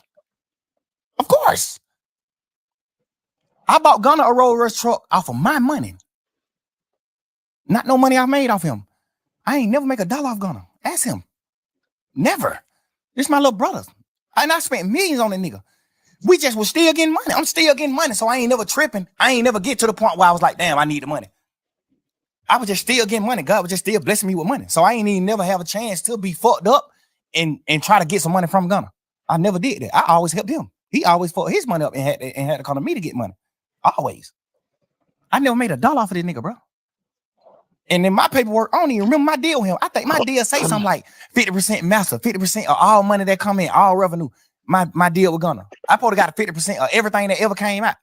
Because I had a bullshit manager at the time. I had a fucked up manager at the time when I created my label. So my manager was one of them type of niggas like P, like money hungry motherfucker, like the nigga Manny, the nigga from New York. He was one of them niggas that was just like a money hungry nigga, which not bad. I respect him. He made me a lot of money too, but he the one who structured my deals, like my paperwork. When you sign with me, he the one who structured the shit. So I signed Gunna back then when my label was under his structure. That's just your way of doing business, because you doing business out your heart. Other niggas doing business. I understand that. I ain't tripping. Like that's I ain't tripping on the business. He signed Migos from Gucci. That's business. You don't know them, none of that. You and Wham Big Homie is best friends.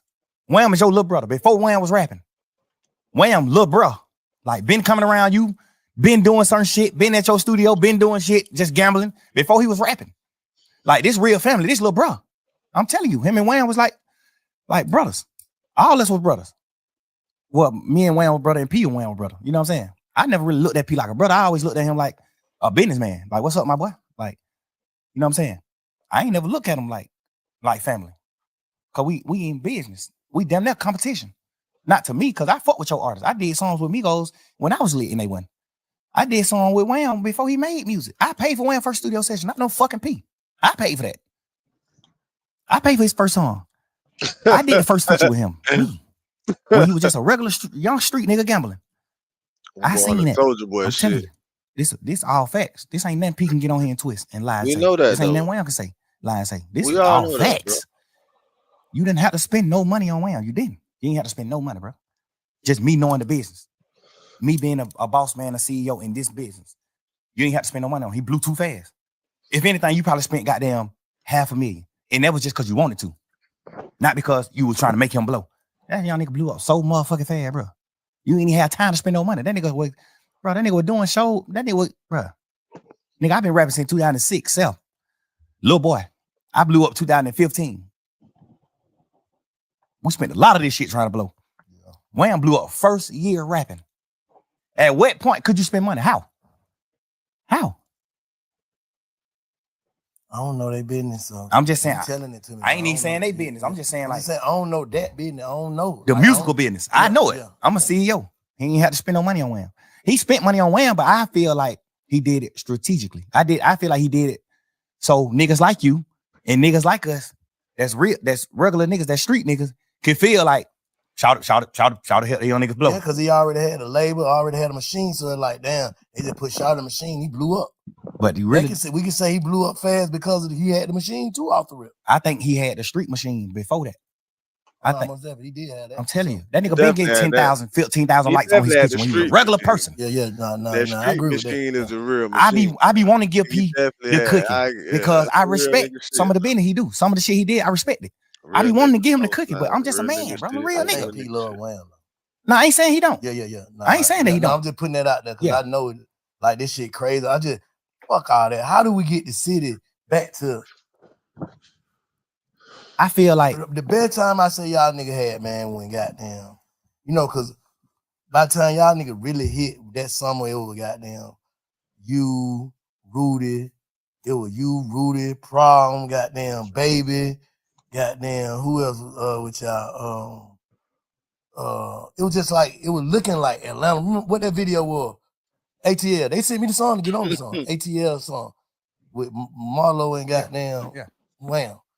That shit was looking like, these young niggas got it. They got the city. They got it. Like because that was right after who had it? Future. Let's say Future.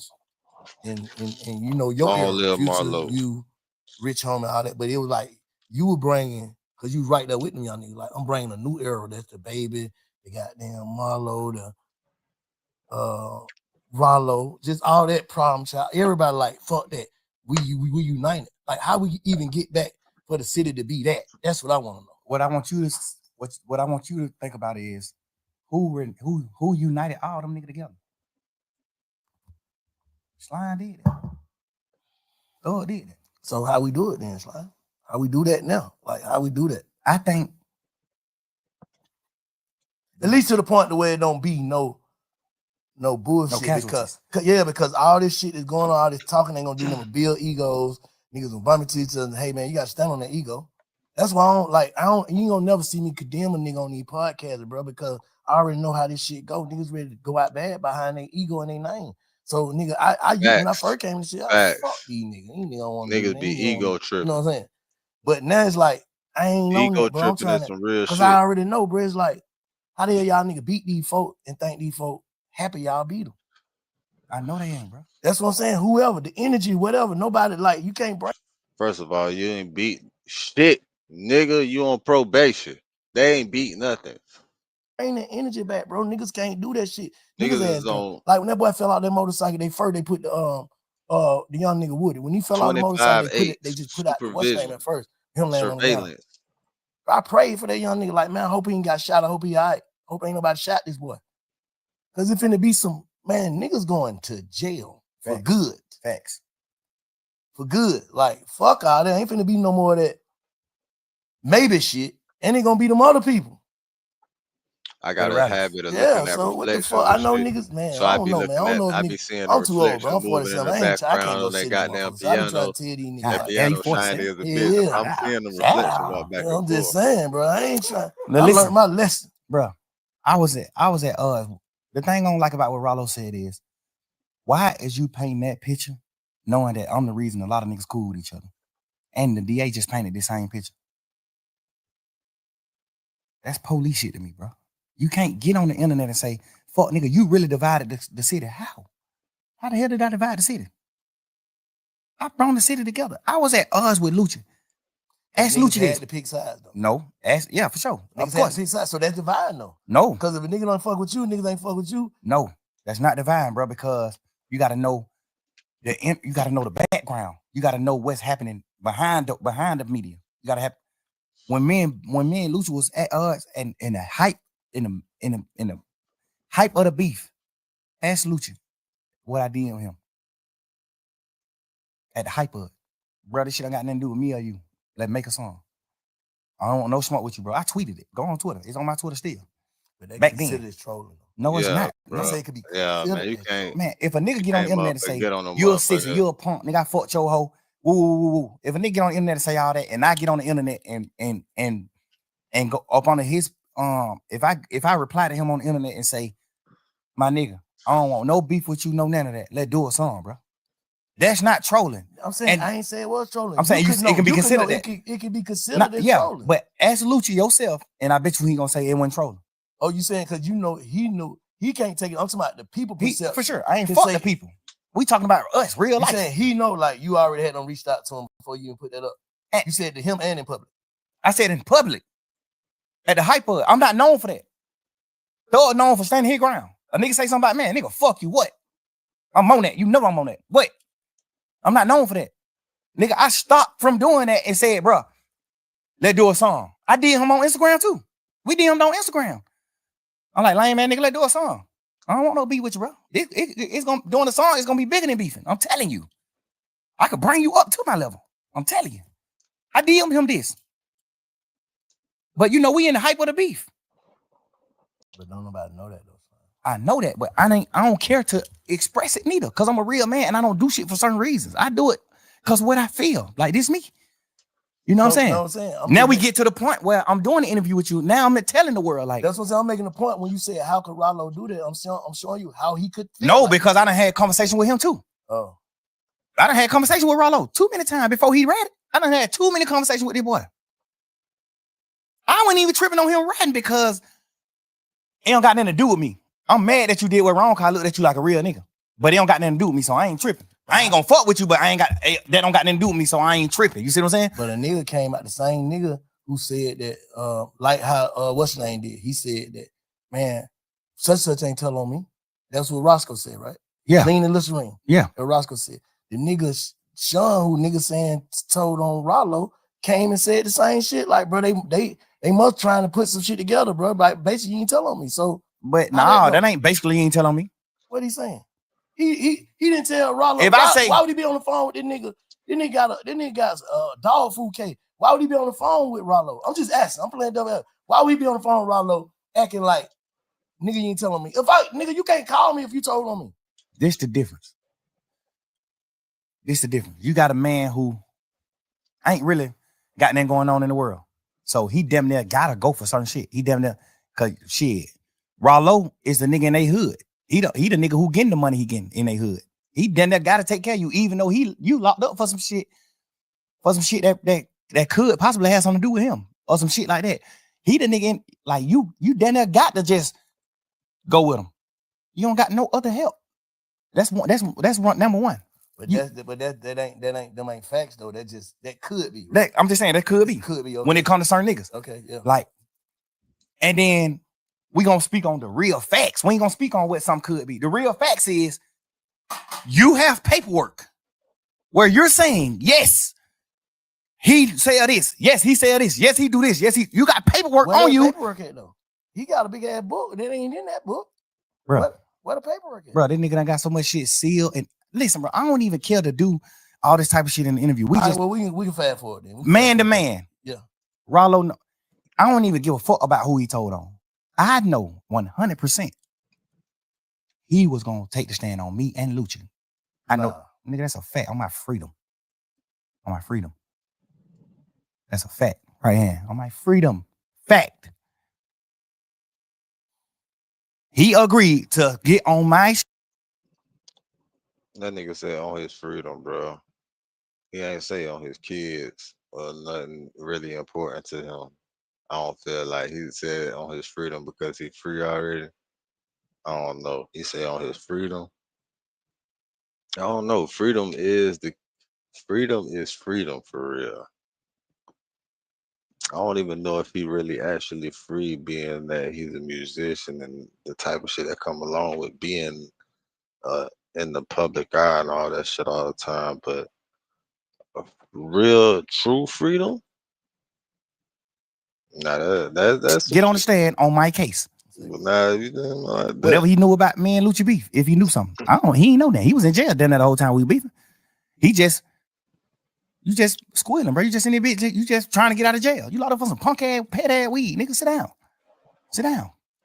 Like, you did all this extra shit, all this extra talk, bro. I know for a fact you are gonna take the stand on my case and Lucci case. All right, we finna fast forward this shit. How do we stop giving a fuck about what goes on in the real street? Niggas is millionaires, bro. Like, how do we stop giving a fuck about this street shit? That's all I'm saying. Like, I think we got it better than a nigga, but how do we stop giving a fuck? Because to some people, the shit we talking about is ignorant.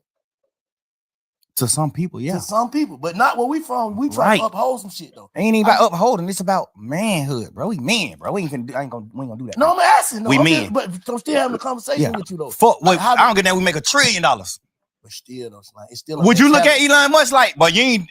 If Elon Musk fuck a young girl, is you gonna look at it like, man, that nigga made billions of dollars, but that nigga he didn't mind a whole nother place? No, nigga, right is right, wrong is wrong. I don't give a fuck what you made. Right is right, wrong is wrong. Fuck nigga if he's a bro. I swear to God, bro. I don't got no problem with Rollo. I'm one of the first niggas in the city that did any type of fucking with Rollo. Me and Rollo had real smoke. I got on the phone with Rollo when he was in jail, like, hey, what's up, nigga? You good? I'm praying you get out, bro. Woo. Nigga, you get out, push up on me. Like, I'm all for helping somebody, bro. I'm telling you, bro. This how I get. This what make me happy. Helping a nigga is what make me happy. Not even getting millions. But y'all nigga leading the game, though, bro. Like, we what? Leading the game. Like, you one of the biggest niggas in the game, bro. I understand. So it's like you gotta kind of set a precedent for the young niggas. You know what I'm saying? Like, all right, cool. That cool. That what we know, bro. All this shit you talking about come from trauma. You saying it, man, but it come from trauma. You just said you was just a kid, didn't know nothing till your brother got killed. That shit fucked you up in front of your face. Like, damn. Gee shit, no. Fuck that. Then murder came to your mind. Then this shit came to mind. Then the way a nigga living, all this shit. That shit is untreated, some untreated shit, bro. The way a nigga think is untreated, dog. That's all I'm saying. I ain't saying that a nigga, nobody wrong, nobody no fuck nigga. Everything that we all went through and going through is a trick bag. I'm already knowing that. That's why I don't go against niggas. I don't go against niggas, bro. I try my best to put my best foot forward, bro. I always do, bro. You know how much shit I could talk to you about right now, bro? And you gonna say, damn, but these niggas is fuck niggas. I don't care to talk about that shit because we just move forward. I'm happy as fuck. I'm running around living my life. Well, I think I'm happy. I'm running around living my life, bro. Happy, bro. I'm doing what I'm doing. You got everything you want, but you ain't happy, bro. Because a happy nigga don't even give, like, you passionate about this shit you talking about, bro. And you so far removed from it. Not to say a nigga supposed to turn into something else. Like, bro, I'm out the game, no scrape, no scars, but I'm still bank. But I'm something else. Yeah, but you got to think with. You can't even entertain it, bro. Niggas can't even send me certain shit on Instagram. I don't entertain certain shit. I don't care about that shit. I ain't never been. This the smallest I ever been in the world, bro. To like me being a real nigga, bro. I don't do none of that shit. I don't pillow talk. I don't do none of that shit, bro. I'm a real man, bro. I'm a player, but bro. You get what I'm saying, though, right? Of course. This is my first time ever even going through shit like this. I'm telling you, bro. I don't deal with this type of shit. I'm glad you're speaking on it, though. It got like it's always 5 sides. Hey, players story, fuck up too. You know what I'm saying? But I don't want to see no nigga crash, bro. I ain't gonna do nothing. Look like crash. That's the course, though. No, it ain't. Looking like it. It looked like it, but not for you. I'm just saying for the whole thing. You can't say who want to crash. That's what I'm saying. Crashing gonna have to be a nigga want to do something to me. I'm not. Listen, I don't respect certain shit that niggas do, but I respect life and I respect the air that we breathe, Earth. Mm-hmm. I respect everything that we got. Nigga, my son live with me, man. I take my son to school every morning, bro. Ain't nothing beating that. My son going to school in a double R every day. No, nothing beat that, bro. My son a real motherfucking scientist, a genius, smart as a motherfucker, bro. Don't nothing beat that. All my kids were with me the whole summer, except one of my kids. All my kids were with me the whole summer, running around doing family shit. Nigga, we got houses everywhere we go.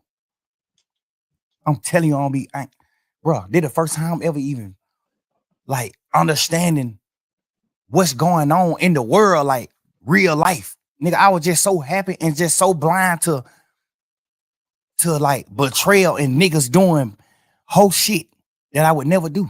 I'm just now getting to that point in my life, bro.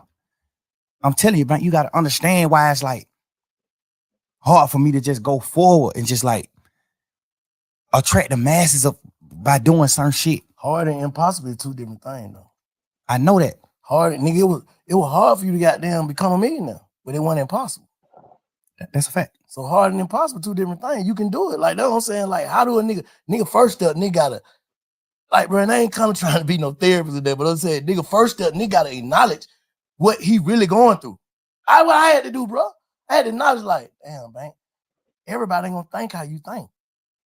You cut different. I had to tell myself that every person is cut different. That's why we got different fingerprint, different goddamn, how they, when they identify you, dental. We all got different shit, bro, to be identified. So we ain't gonna think alike.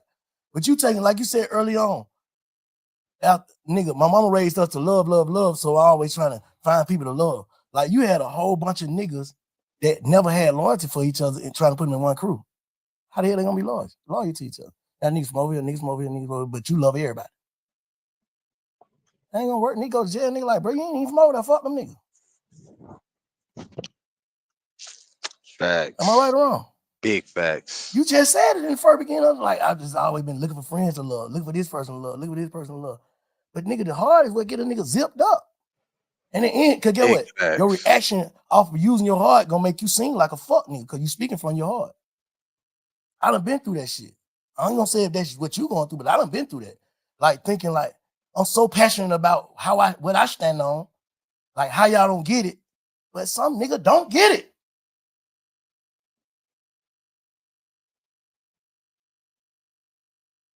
Now I don't get it, right? You saying I don't get it, Slime?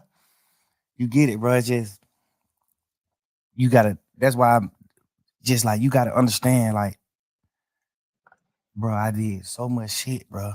Just like, I raid these niggas, bro. I raid these niggas to like honor life, be men. I raised a nigga to be a man, bro. Like, I can't go for what you saying because I know I played a part in raising them. And I ain't never did no whole shit to them. None of these niggas will ever be able to get on your podcast and say, I did. Was grown when you met these no, but I still raised you. Still, nigga, I was grown when you met me, but you still raised me in certain ways. I'm telling you, certain ways I look up to you. And you ain't never got no money together. Nigga, I raised some of these niggas and we got money together. That make it even deeper. Yeah. We stand on certain morals and principles, bro. When I speak on Umfo to Gunna or Pluto or Wham, when I speak on him, before this situation, when I speak on him, guess what I say to them? Oh, yeah, you know, Shawty got a life sentence. Shawty sitting on that bunk right now for not telling. We instill that shit in each other. Bro, how the fuck is you going, like, just man to man? How the hell can you go against the grain? The grain. And that's why I look at niggas like you, because guess what? I respect you because you don't take nigga sides. You don't do certain things. You tell us what's right and what's wrong. Because you're an older street nigga. You're an OG. You tell us what's right and what's wrong. I live all these morals with niggas who came in the game with me, bro. I teach all these niggas do sucker shit toward me, bro. Every one of these niggas. Anybody you can name who we've been talking about in here. These niggas talk the hoes about me. These niggas do all type of shit. I still love them niggas. I love y'all niggas. Fuck that, man. That's just how he is when it comes to girls. It's all right. I love him. That's just how he is. That's just how he is. But I'm saying, a nigga gonna carry that shit forever. A nigga gonna try to heal. Like, that's all I'm saying. Now, I get what you're saying. I get what you're saying, how you feel. That's your perspective. We on perspectives. So you give me your perspective on how you feel and how you was raised, the shit you stand on. But how do a nigga move forward? Because a nigga can't, like, that shit, you can see that shit consuming a nigga. Where the music at, son? You just play me some hard ass shit in there. Why that shit ain't that? The fuck is a nigga thinking about? Cause I just don't got my twin, bro. I don't got my friends, bro. I'm just fucked up, right? I'm fucked up, bro. The nigga who I be with every day, I don't got him no more, bro. I'm fucked up, bro. Damn. I'm fucked up, bro. I don't know what to do, bro. Like, and I ain't lose no nigga to a tragic or now. I lost a nigga to betrayal, bro. You signing that one piece of paper, signing your initials on this one piece of paper could get me a life sentence, my nigga. How you, like, what did, come on, bro. I get a life sentence, all this piece of paper you signed, bro. Just cause you trying to get home fast, or you just trying to get to a hole, or you just doing a certain thing, bro. And you already done betrayed a nigga before, bro. Damn. A piece of paper, nigga, you gonna let a piece of paper in all this shit? Nigga, we men, bro. We brothers, nigga. Ain't no nigga in the world making me go against Gunna. No nigga, bro. Damn. Nigga, what?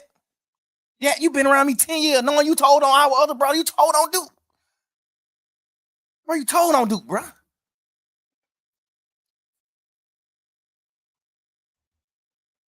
When them niggas was shooting at you, Lil Woody, I helped you hide. You ain't had nothing to do with nothing.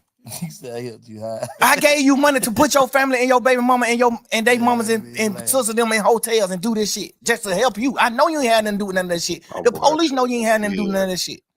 My boy, but the niggas in the street didn't know though. It don't matter. That it's up. It's a war at this point. At this point, it's a war.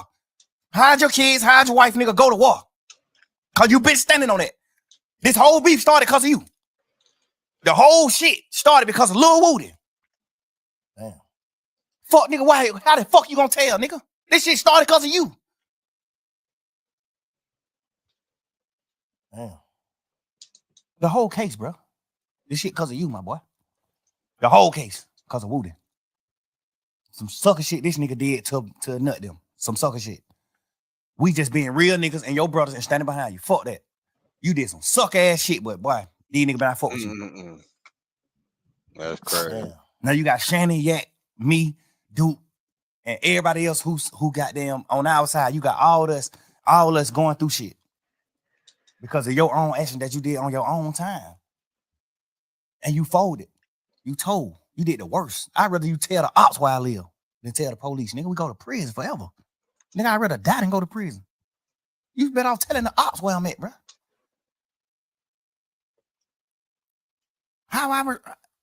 What the fuck you mean move forward, man? You want me to just get out of jail like these pussy ass niggas and just go forward and don't speak on shit? Just go forward and live my life. Just woo-de-doo. Yeah, I got blessed. They let me out of jail. Woo-de-doo, woo-de-doo, woo-de-woo. I can't. I don't know, man. 2 years trying supposed to be healing, bro. You in there talking How shit. the fuck I'm a heal in the midst of the fire? How I'm a heal in fire? Damn. Tell me. So basically what you saying, you trying to block out a lot of shit. You suppressing. That's what they call it. They're trying to go forward. Still trying to be young thug at the same time, trying to hold up an image, basically. Being a real nigga. I ain't holding no image. No, I'm just saying image of, this shit ain't no image. This shit real life. I'm saying that you ain't hurt though. Oh, the image of I'm not being hurt. Yeah, for sure. I'm talking about I ain't even know. Image, because a nigga be hurt. Yeah, but I ain't never even woke up Nigga definitely until hurt. right now talking to you and noticed that I was hurt. I ain't never even knew that. I just thought I was just running around, just living life like, fuck this shit. God just made me a happy person. I'm just happy. I think I'm happy. Nah, you That's just why I just told you earlier when you said, why you ain't just doing what you supposed to do when you got out of jail? Be What high. I know you to do, bro. Why you ain't just being Michael Jackson? I thought I was. I thought I was happy. Hell, I'm just chilling. Nah, I still just wake up some days and get in my feelings about certain shit. You need therapy, nigga. Because I feel like, Gunna, you my brother. I love you to death, nigga. Why you ain't gave me an explanation? You know how to get in touch with me, nigga. My daddy put me in your group text. I don't even want you to have my number. My daddy put us in a group text. I called my members like, hey, who the hell number this is? He goddamn made some phone call. He come back. That's Gunna number. I tell my daddy, man, what the fuck would you put me on text with this nigga for, bro? What the fuck you got going on? Cause he knowing too. Like nigga just hurt, bro. Nigga. I think goddamn. But guess what? Gunna didn't take advantage of that. I wouldn't even probably care to hear the shit anyway, cause I feel like once you break a rule from your manhood, once you rat or once you turn, and I don't got nothing to do against people. It's people that work for me.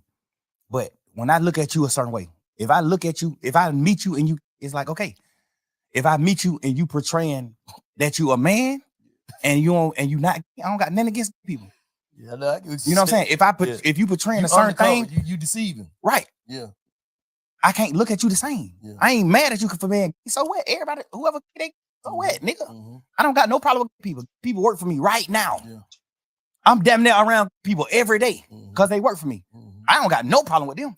I don't hate that I even brought this shit. I don't want you to take it out, but I hate I even brought it up because I don't even want the LGBT. I don't even want that community to even think that I'm against them. I'm overly with y'all. You saying DL, bro? That's what you speaking of. Like if I look at you like a man and we fucking bitches together, girls together, and we doing certain shit, and I look at you and a man like boy, that nigga, and then I find out it ain't really nothing you can say to me. Yeah.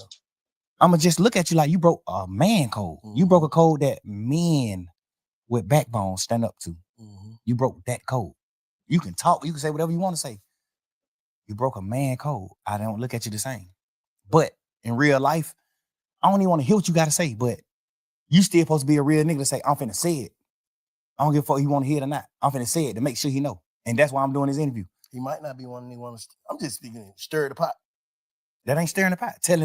Get on the internet and saying how you feel about betraying your brother. How the fuck is that stirring the pot? How? You ain't getting on the internet saying, oh, this nigga did this nigga did do and bring the other. You ain't doing all that. You get on the internet and saying, even if you're not on the internet, my daddy put us in text message. So you can't even do no interview in the future. In the near future, you can't do no interview and say, I ain't got his number. I ain't got in touch with him. You overly got my number.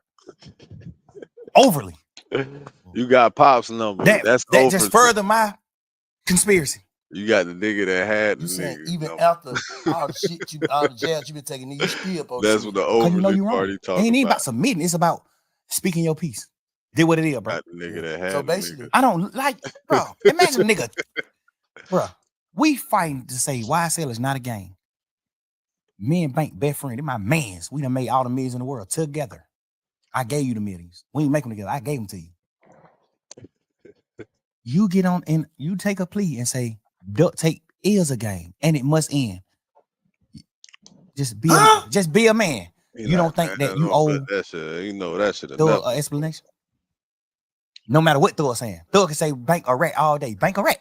He a motherfucking rat, nigga. I can say that all day, and you can't say nothing about that because you did. But that's gonna stop you from giving me an explanation as a man. So maybe he need to get in touch with his feelings as a man, bro. You supposed to, bro. This what I did what I was thinking. If you rocking with it, rock. If you're not, fuck it. How can you just do what you did to me and then just go live your life like ain't nothing happened? Like, how can you do it, bro? I can't do that. I feel like I ain't do nothing in the world wrong in my interrogation. And I still can't just go by living my life without addressing it. I still got to address it. Because you know it's wrong for you being in there. As a man, I got to explain this to niggas that I love, that look at me like a gangster, that look at me like a man. Yeah. It's niggas in this world that's going to be like, boy, what the fuck is you doing? Yeah. Practice what you preach. Yeah. G shit. That's why I'm speaking on it. Because I'm a man and I got real feelings and I care. Yeah. And I'm going to make it right.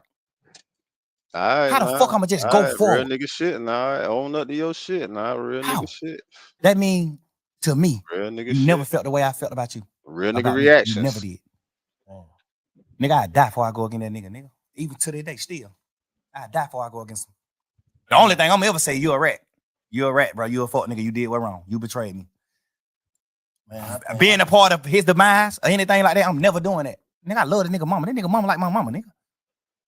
Nigga, I bought his mama her first piece of jewelry. Obviously, he presented it like he bought it. I did that. She probably never know that. Get what? We can talk about that shit all night, and I tell you, I'm gonna just bring it back to bro. This shit got you fucked up. You said that, right? And you agree, right? We just unlocked that, right? All right. How do you heal, bro? How do you move forward? Period. No, Bank. I ain't. That's why I'm talking to niggas like you, bro. That's why I talk to OG, bro. You gotta put me down. I don't know. You gotta put me.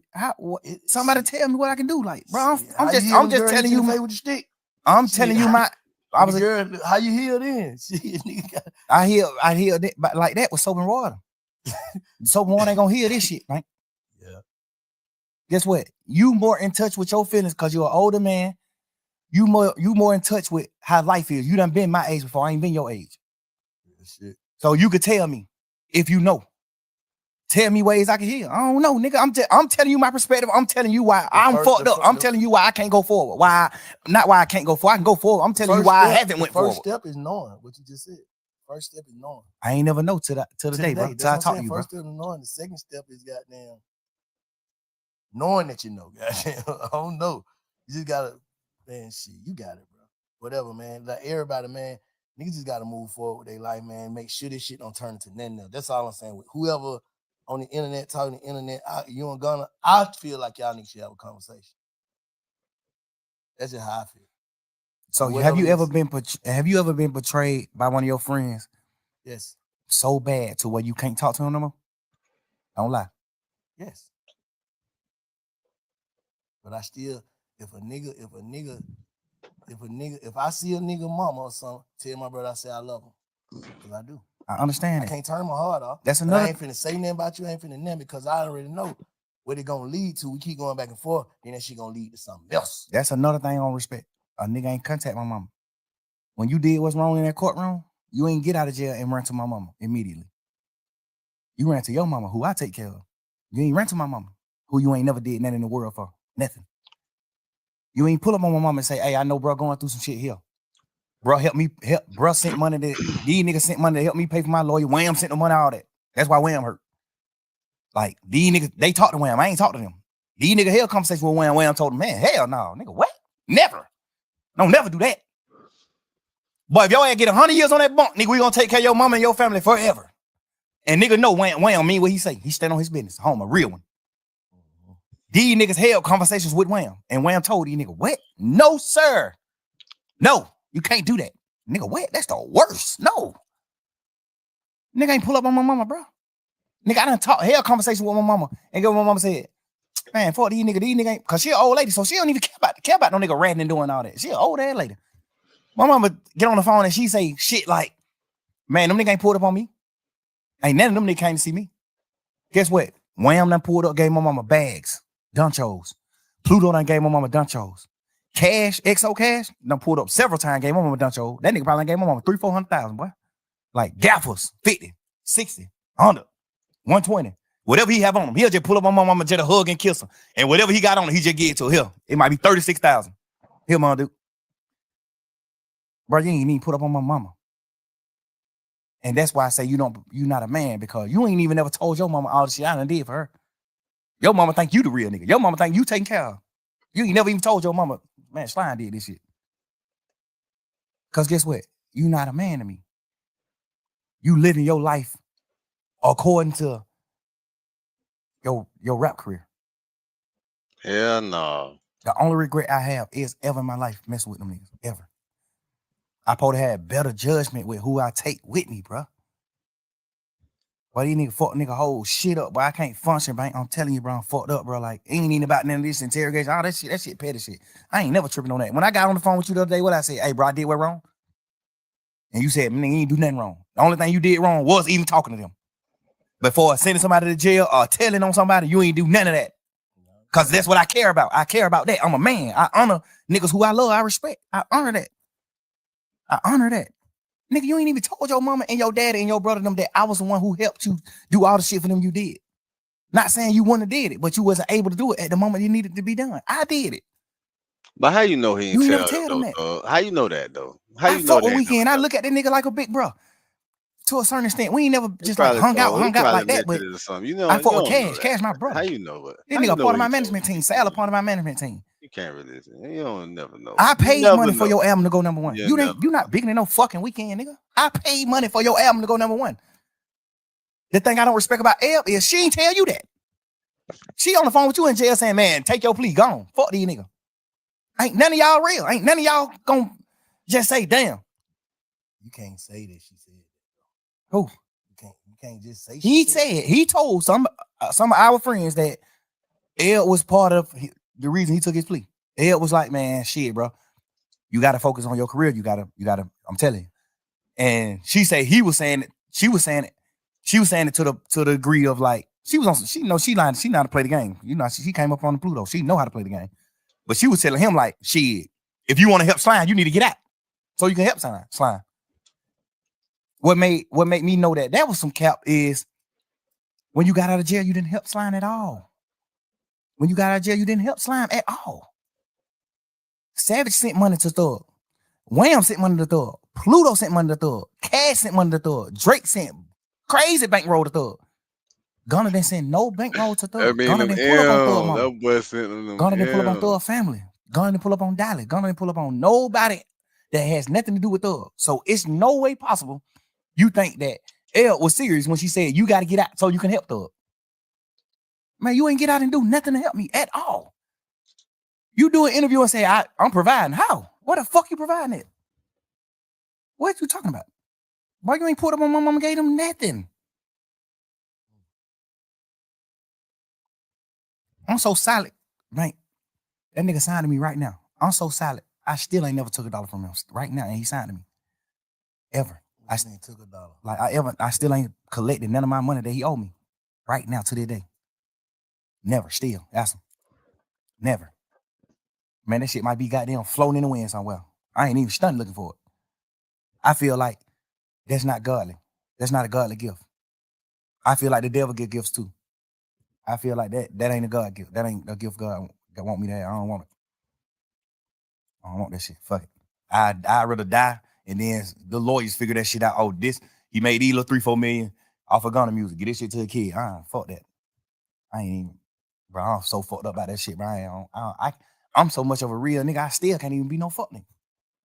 I still can't even go. That ain't even been a fuck nigga. I can't even be a businessman with this nigga. After he did what he did, I still ain't never did nothing. You really want to forgive them? No, I don't. No, I don't, twin. I wish he did something lighter so I could forgive him. Fuck, I don't. Hell nah. But I done cried many nights about this shit. This shit ain't about no Wham, Pluto, Savage, man. Fuck every one of them when it come down to how I feel in real life. Not saying fuck them on no bullshit. When it come down to me making a man, because I done raise these niggas to a certain extent. You think I care about what they feel? I can't. Hell no, I'm a man. No. What he did, I will never do. That piece of paper you signed could have sent me to prison for the rest of my life. With Gunna taking that plea, was it harmful to me? Yes, 100%. How? You out? Because God. That's what I'm saying. I'm saying it was harmful. But the way my lawyer and the rest of the niggas that stayed a part of the case, the way our lawyers worded it, because you got to think, we going in the trial saying that YSL is not a game. Now, You got Gunna and the rest of these 7 niggas take a plea and say YSL is a gang. Except Duke. Everybody else who took a plea said YSL is a gang. Now my lawyer, now we having a meeting, all the lawyers having a round table meeting. Now all the lawyers saying YSL ain't no gang. These are the points we're gonna hit. This is what we're gonna do. YSL not a gang. This is what we're going to. All lawyers are aligned. 100% all they are. This is what we doing. Huddle, break.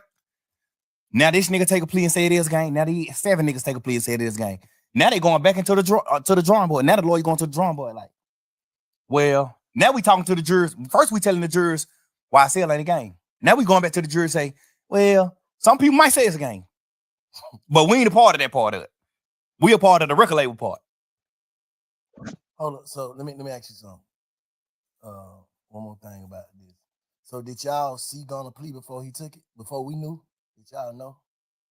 The lawyers did. They ain't tell y'all? My lawyer told me. I'm saying like my lawyer said, I think Sergio Kitchens is gonna take a plea today. I said, you think so? He said, yes. So he didn't get a chance to get he to seen his lawyer and be like, hey man, no, man, let's stay on track. Of course, we did all that. Damn. His lawyer, my lawyer was the head honcho of the lawyers. He telling everything that happened in that trial came from Brian. Everything. He told every lawyer what to do, what to get up there and stay. Max Sharp is top tier. Brian told that nigga everything to say to help Shannon. Everything. Nigga, them niggas talk to each other every day. Obviously, Max Sharp, mastermind, and he know how to protect. Nigga, him and Brian in the same office. Brian gave that nigga rooms in his office. Brian owned his whole building, this office space. He got 10, 15 rooms. Man, Max Sharp, 5 of these rooms, yours here. Like, but these niggas in a huddle 3 years straight, nigga. Everybody on one accord. Until that happened. When he took the plea, the niggas who got off the case was out of the huddle. All the rest of the lawyers who still was on the case was still in the huddle. But we had to change the plan. Hey, we gonna run to the right. Now we got to change the plan. Hey, we gonna run to the left and we gonna say shit. Some people did run to the right, but we ran to the left because it was open. You gotta think. Do it hurt the case, nigga? You got jurors sitting in this bit saying, we don't know none of these niggas. We know Young Thug and Gunna. Every juror.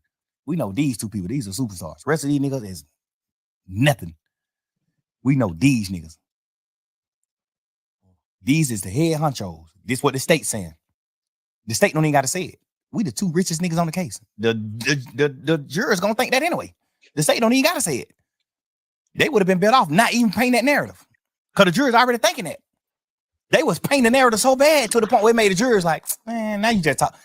It might not be like that. It might not be like that.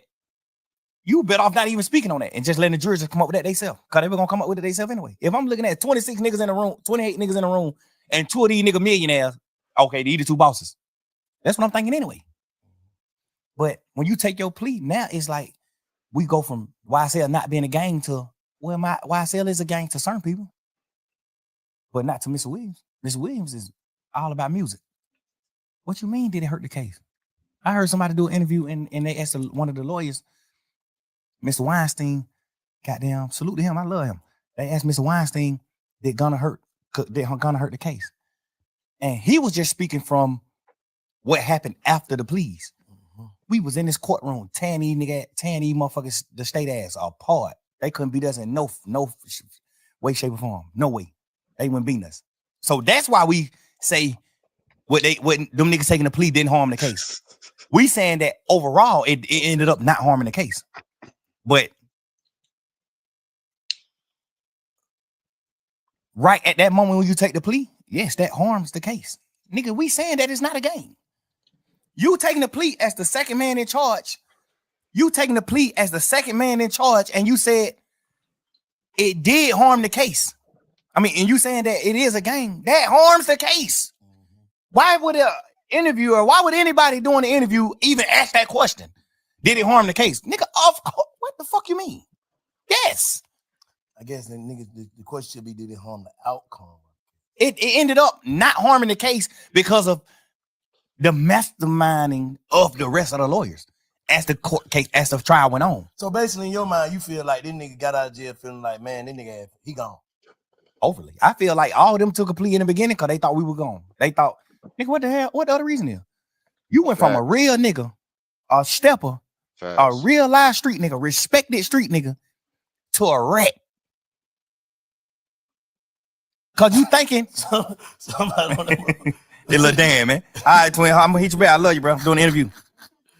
nigga bad. He just he ain't even know nothing about nothing. He just speaking like we just talking man to man. That's why I ask you questions like Bank, what man to man. I understand the light and the political. I understand the political shit behind everything, but just man to man, brother to brother, big homie to little homie. If you go into jail and you plea out before the trial even start, what the fuck are you thinking? Boy, that shit over it. Man, you don't remember them Zoom calls that was all over the internet? The Zoom calls when we was going to court them first few times on Zoom. Before we made it to the courtroom, we was on Zoom. I remember that shit. We was going for buns and shit. I remember that shit. Man, you remember me asking that nigga on the Zoom? We don't even supposed to talk. I broke the law. I'm on the Zoom. I said, Gunna. You look at me on the Zoom. I say, you good? Cheering up, nigga. You good? He say, yeah, that's some shit. I forgot what he said, but he just, the energy was just down. Not even on no bullshit, no fun shit in that. Like the energy was that down. Yeah. So it just automatically made me start thinking like, little bro, you good?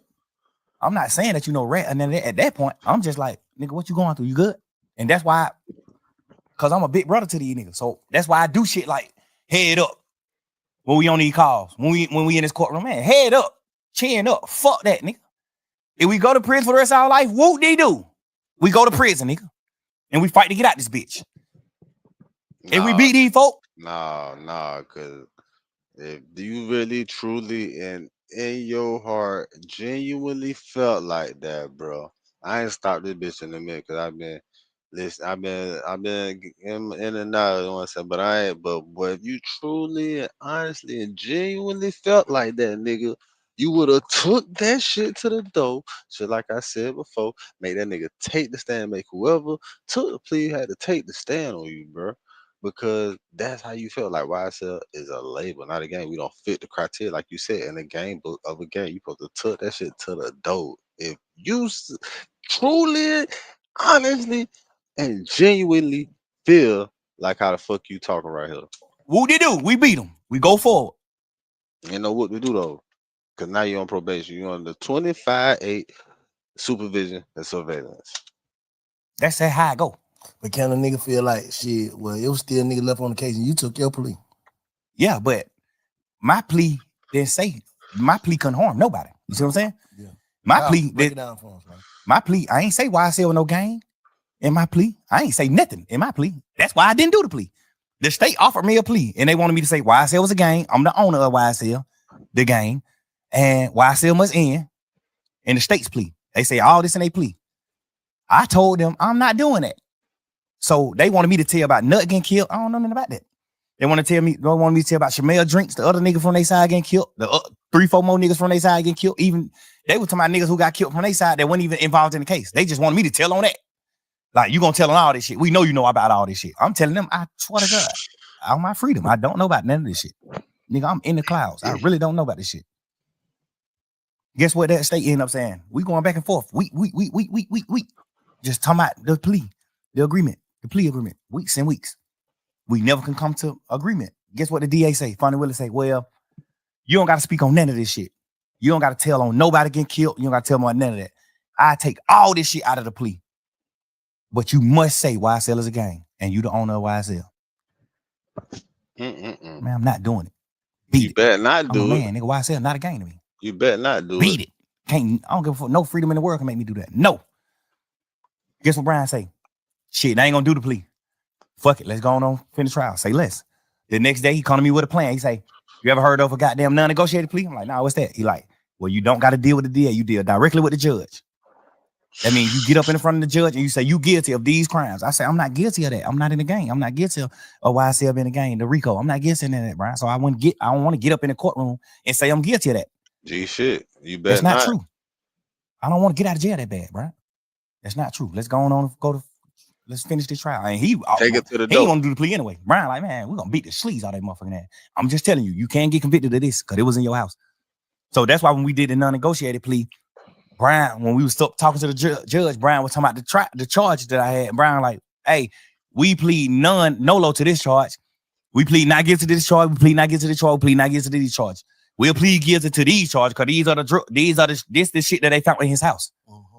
I'm on probation for the shit they found in my house the day we went to jail. Okay. I'm not on probation for nothing that the DA was trying to say I was guilty of. Okay, then. I'm only on probation for what they found in my house. That's first of all in my plea. My plea was non-negotiated. I went straight to the judge. Hey, I'm guilty of these. Okay, so I see what you saying when you say you beat them then. So you halfway beat the shit. You ain't beat shit though, because they got you for this shit in your house. But I don't know, man. I feel like it's some technicality bullshit. But they did have a warrant to go on your shit based off of niggas' statements. So yeah, they got you on that. These Damn. crimes. I'm guilty. So that would make, yeah. I mean, we already know that, but damn.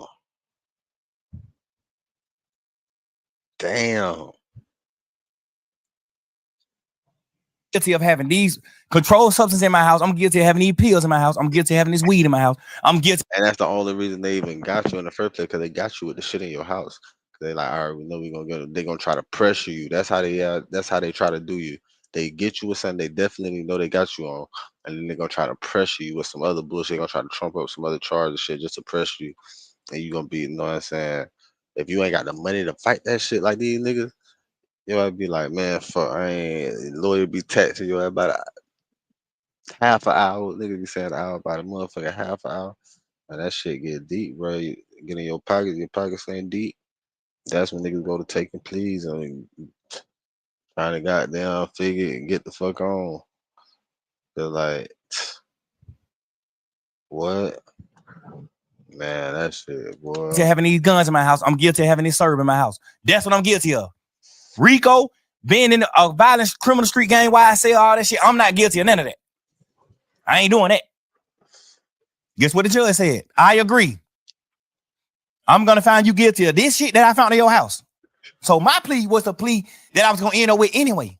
Okay, then. Because if I would have beat the case, I still would have got found guilty of the shit that they found in my house. You think you got more time?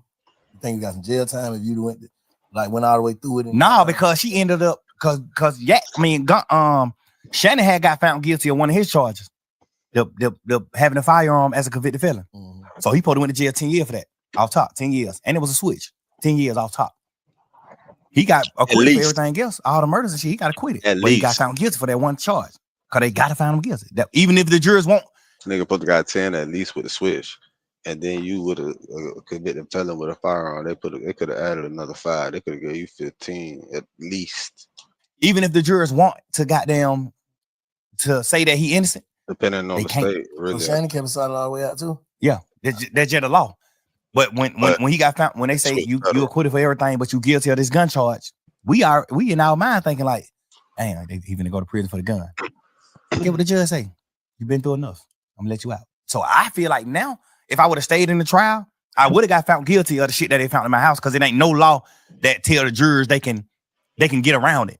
It ain't no way to get around it. So the jurors like, fuck. Ain't nobody claiming it and shit. Like, fuck, we gotta find them guilty for this. It's no way around it, even if they want to. You see what I'm saying? They can't let me off the hook for it. I gotta get found guilty of that.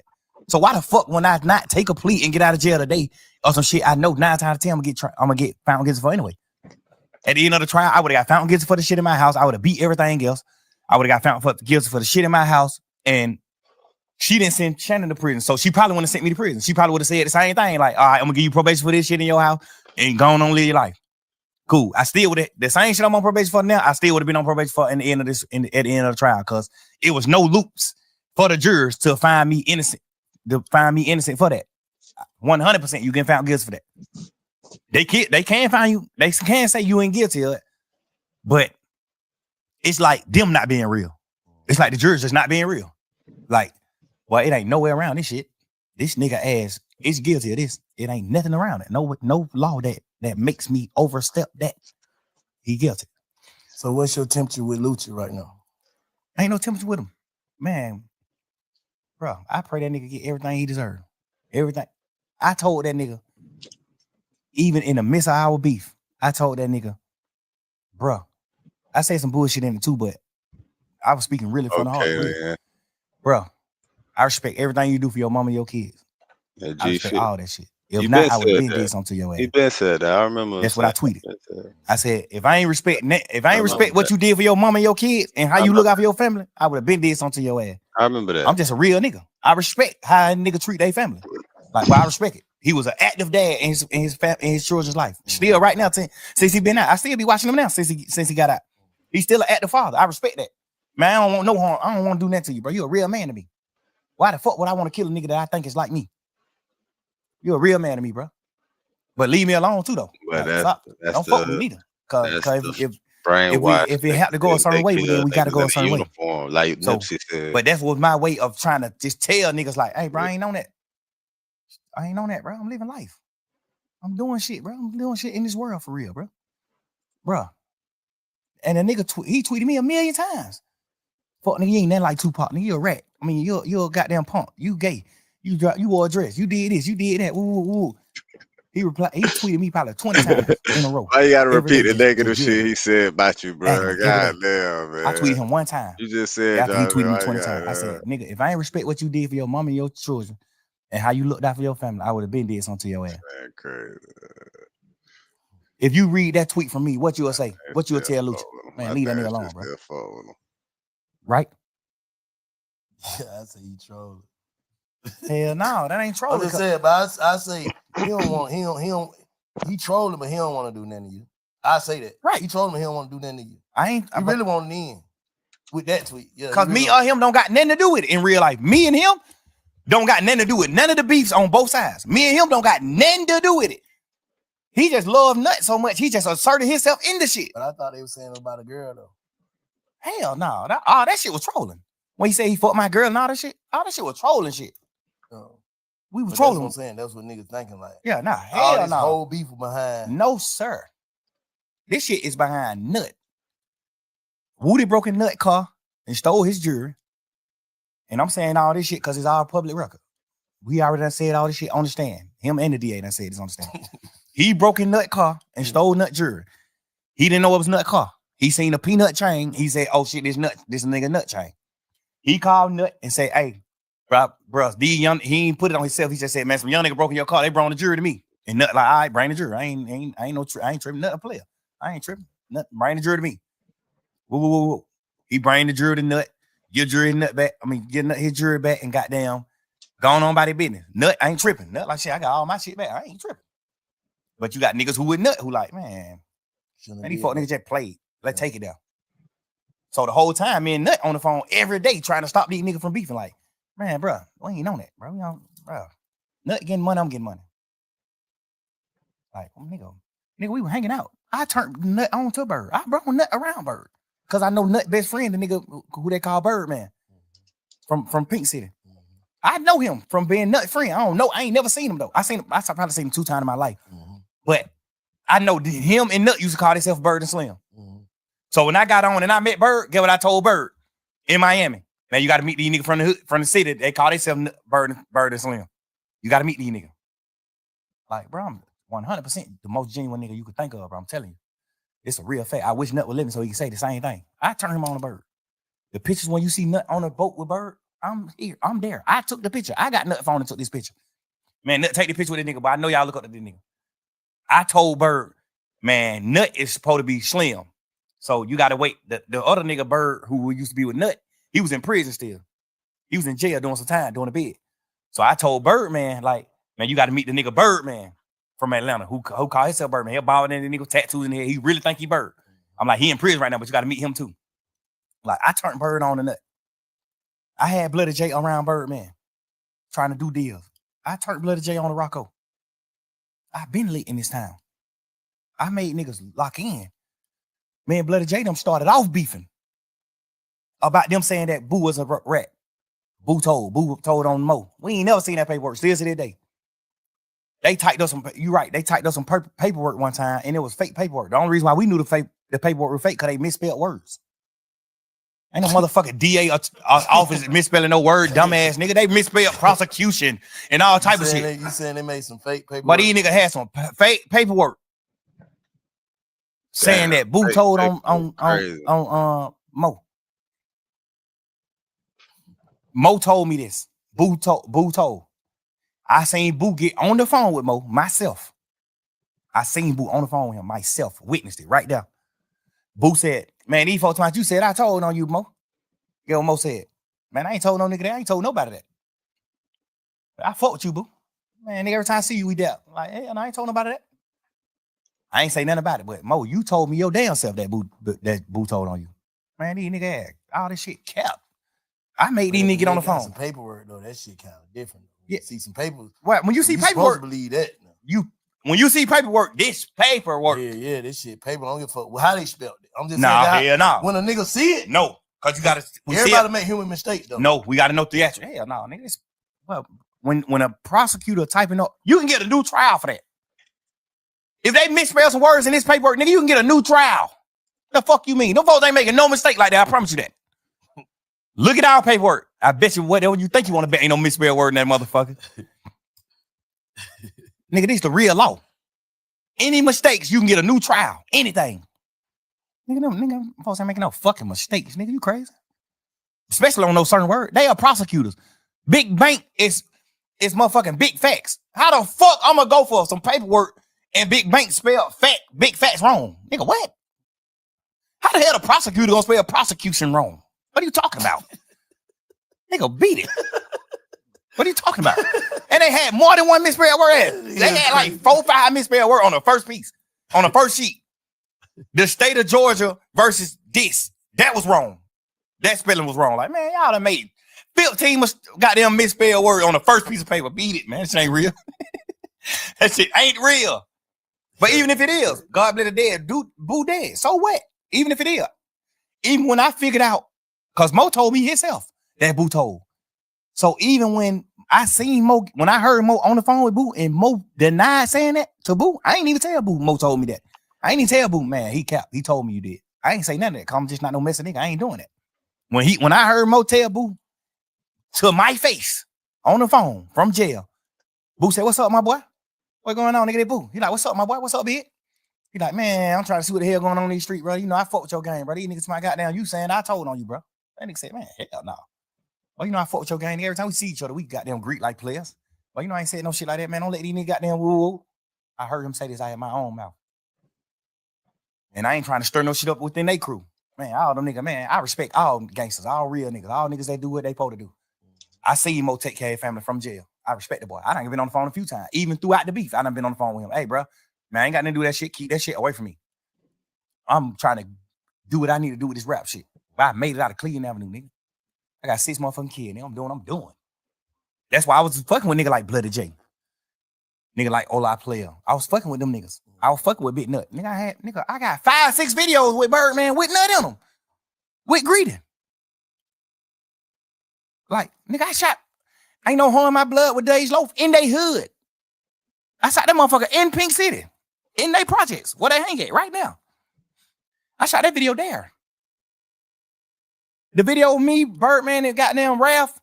Look at the video. We played it in court. When Nut Daddy got on the stand, because the DA done tricked him to lie about some shit. When Nut Daddy got on the stand and saying, yeah, my son and Nut and Thor been goddamn fell out back in November of 2014. Because he got killed 2015, January 10th, 2015. Rest in peace to that boy. His daddy get on the stand listening to what the DA telling him to say because they get to prep him before he get on the stand. He get on the stand and say, without even knowing the truth. And I get it. You're a dad that lost his son. Yeah. I get it. I'm never, that's why I ain't never said fuck that nigga daddy. I never said fuck him, none of that. I don't say none of that. I get it, nigga. Yeah. A nigga gonna do whatever to get some justice for their son. They're my son. Case, nigga, their family got a right to feel however they feel. I'm never going against that. Family, nah, for sure. Never. You're right. I understood that. That's real. Yeah. When Nut died, my house got bust. They typed up a fake search warrant and bust my house. They got my phones.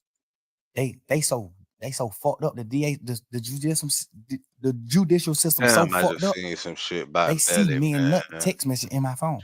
Not by Belly, but by the day before he died. Damn. Where you at, Nutty? Man, right here to park. Finna go get me a haircut. Goddamn. I pull up on you later on. All right, say left. Look. That shit was 2 days. The day Woody got jumped on in the club, I text Nut, man, what the hell going on, bro? I thought we said we squat that shit, bro. I thought me and you got on the phone like brothers, like men.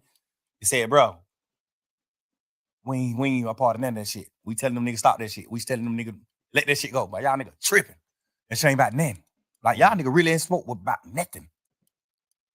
Nigga, I got text message talking to that moments before he died. Same day. They know it. They just didn't say that. Like, obviously that's the state. They trying to do their case. They doing what they supposed to do. Like, I Yeah, ain't they're even mad trying at to them. see Like, what's up with you. you my opposition at this point. You trying to do what you do to sentence me. I'm trying to do what I'm doing to not get sentenced. I ain't tripping. But, bruh, we got text messages of me and Nut texting. I don't know, goddamn well. Me and that man were cool. Y'all know that. What you wanna? I ain't care my flights. Like we do this shit all night. What you wanna say to the city before we get out of here? Listen, man. I tried my best. Put the mic in. I tried my best to make this city one. Unity. I tried my best. Anybody from this city, including Rollo, P, all y'all niggas. I don't got no smoke with y'all niggas. I don't want no gangster shit to go on with y'all niggas. I ain't got time. Like, the street shit is already over with. Once you tell the street shit over with. Like, you can't kick the street nigga shit. And I ain't even saying that to bash no nigga. Like, why would I want some smoke with a nigga that I already done told on somebody that work with the police? I thought you gonna say something else. I'm just saying, just real nigga shit. But still though, bro. Like, listen, I don't want no smoke with y'all nigga. Even if y'all didn't tell, I'm just bigger and better than what we doing. I'm bigger and better than this. I don't want no smoke with no nigga. I don't got no problem with y'all nigga, man. Peace, love, and blessings. I hope everybody live their life and live and rejoice. I hope everybody in this world prosper and get what they need to get. Everybody. I don't got no hard feeling with no nigga. Even the niggas on this case. Even the niggas that I'm mad at. I'm forever mad at. I still don't want you to fail. Obviously, I done been in my feelings and I done been on jail calls and saying shit like, man, I want to drop the same day. I want to do this. Fuck that. I just want mad. I'm out of jail. I beat this shit. Nigga, I understand the chance God gave me. I understand the chance that the judge gave me. I understand all that. And now I'm sorry to my fans and everybody that I love that I even took that for granted. But I hope now that you understand why do y'all accept his go apology? forward. Why I took it for granted. If you think I took it for granted, I want you to understand through this conversation why I feel how I feel. I'm gonna tell you though, after this, because you realize that you fucked up, traumatized, all this shit that everybody that don't know that we walking around with, everybody's undiagnosed of mental illness for real. If you from the streets, you fucked up. I don't give a fuck who you is. Cause ain't nothing but heartbreaking betrayals and shit. We all fucked up in some type. You saying basically you finna move. You just learn how I to know it's gonna be hard to deal move with the forward shit, from you some of this feel shit. me? You finna try your best to heal and move forward from all the negative shit. Absolutely. Cause we gotta hold you accountable. Like Slime, you just said this, man. You some bullshit, bro. If a nigga don't, cause it ain't just for the people, for everybody else. It's for you too, bro. Your family too, whoever. Like niggas getting second chances. Nigga, you don't got like 9 chances. Shit, we all done got like 9 chances. Nigga done been in and out of shit. Could have been in shit. Could have this. Could have that. And God working on our city, man. We need to put the energy back in this shit. Well, niggas ain't gotta be friends. Niggas ain't gotta be shit. But like you just said, I don't want to see no harm to nobody. I ain't against no nigga. I ain't in your way. Don't get in my way. That's how I look at it. Cause we looking crazy right now. Absolutely, but I don't want niggas to make it like I'm the forefront of us looking crazy. It's everybody. I'm just letting you know. Whole pot. I'm just letting. I'm letting the people. Participate. I'm letting the people that's not from Atlanta know. Okay. The people that's the fans of everybody, Rollo fans, P fans, Wham fans, Pluto fans, my fans, Gunna fans, Yet fans, Duke fans, everybody. I'm letting everybody that's not a part of Atlanta, that don't know the inside scoop, that don't know what's going on. I'm gotta be the head. We just all ingredients. None of us shouldn't be no more ingredients. Everybody who on the motherfucker, anybody who want to come on the motherfucking talk, come on. But no ingredient. Don't be an ingredient, bro, to the devil gumbo. Shit. I want everybody in this world to prosper. This is my honest God opinion. I want everybody in this world to prosper. No matter what you did, no matter what you did wrong, because everybody done did wrong shit. Everybody done did bad shit. You know, everybody done did something bad. Everybody done did something that wasn't godly. When you a street nigga and you a gangster, I don't give a damn if it come down to you selling drugs. That's bad. You sold somebody drugs. They could die from that. Everybody done did bad shit. So I'm not really tripping. I'm just telling you just a few of my opines, like how I feel about certain shit. And why I feel like your best question to me was, why the hell you ain't do what you need to do when you got out? Because I understood the blessing that I got. I understood the judge talking to me and looking me face to face saying, nigga, you the one, bruh. She gonna blame you. You go back in there. I'm already knowing, but I ain't gonna give her no reason to. Yeah, can't. You know what I'm saying? I'm going forward with my life, bro. Like, I ain't tripping, bro. I just feel like at this point, I ain't never spoke on it because I was just a man. Like, I'm just on some shit like, man, we going fuck that shit. I'm a man. Y'all niggas some rat. Y'all niggas did what wrong. I was just living in that dream. But now just having a conversation with you and talking and just like feeling it. Like, it just feel like I gotta just go on. I gotta move on. But I just wanted Gunna, you, Gunna, Duke, Yak, you, all my fans, Rollo, P, Wham, Pluto, everybody, Weezy. I want Cash, everybody who I love, who I honor. I want all them to know this my side. This how I feel. This why I'm how I am. This why I stream so much on them niggas. This why I'm how I am. I feel betrayed. I feel hurt. I feel whatever you call it. I just feel it. Nah, this shit was big, bro. I appreciate you for even calling me to let me be a part of, you know what I'm saying, witness a part of your pain and your journey and the way your perspective of shit, you know what I'm saying. I just hope you goddamn allow us to be a part of goddamn your healing journey, bro, for real. Cause the nigga fucked up. Just gotta get this shit right, King. I'm trying my best, bro. You think I should let people just witness the healing, all that shit too? What you mean? You think that's good? Like obviously I just spoke my pain and what I feel about my whole situation in my life to the world, which is it just took me a lot to do, but I did it. You think I should let people in on my healing process too? Yeah. Ain't no other way. Like shit, cause bro, one thing about it, bro. I don't know, you locked up, bro. But my partner passed away, bro. Like it wouldn't work without other people goddamn helping me and talking to me and pushing me through. That shit wouldn't work, bro. Like that's the worst shit I ever felt in my life. I was already on a transition side. Like, just anyway, just when y'all need to caught them case, I'm like, oh, they snatching niggas ass up. That shit kind of did something to me. Like, I ain't trying to go sit in that motherfucker. Niggas, a bunch of nigga lying on me. So I just straight told God, if they ain't got me for nothing that I already did, I ain't doing nothing else. And that's what I've been on ever since. You know what I'm saying? And I don't take shit personal. Like, I used to just like this, take this, everything personal. I don't take that personal. That's the first thing, bro. Get that book, bro. Full Agreement, dog. And just listen to it on your phone.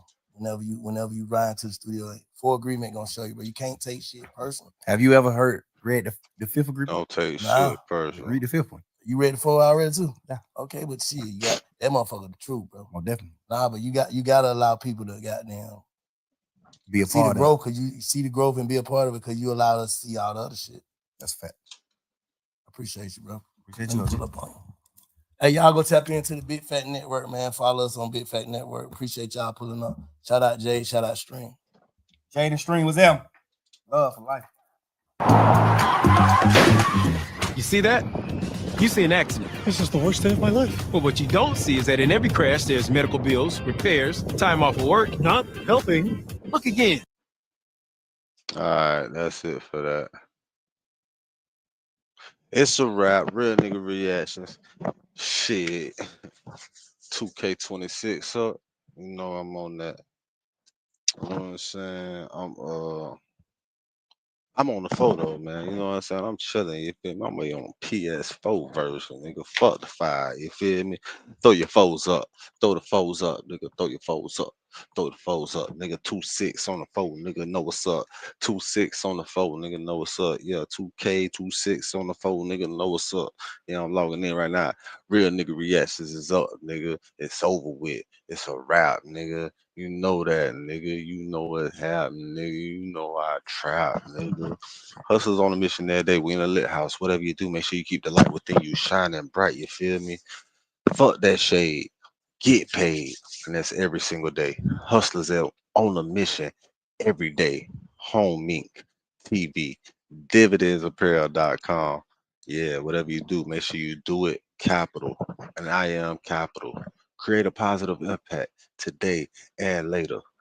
Fuck them haters. Get your paper straight like that. And that's it for the real nigga reactions. And don't forget, real niggas do what they want to do.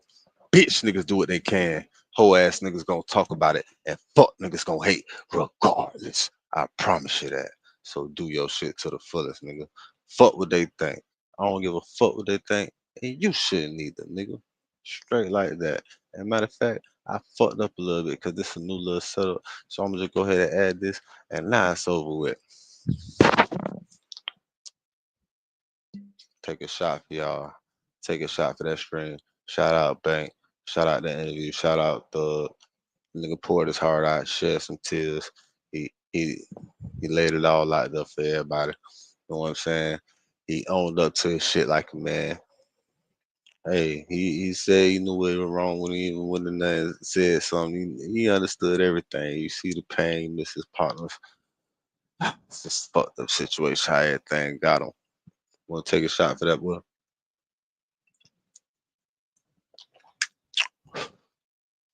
Nah, it's 2K26 time. Yeah. Baby, I'm a hustler on them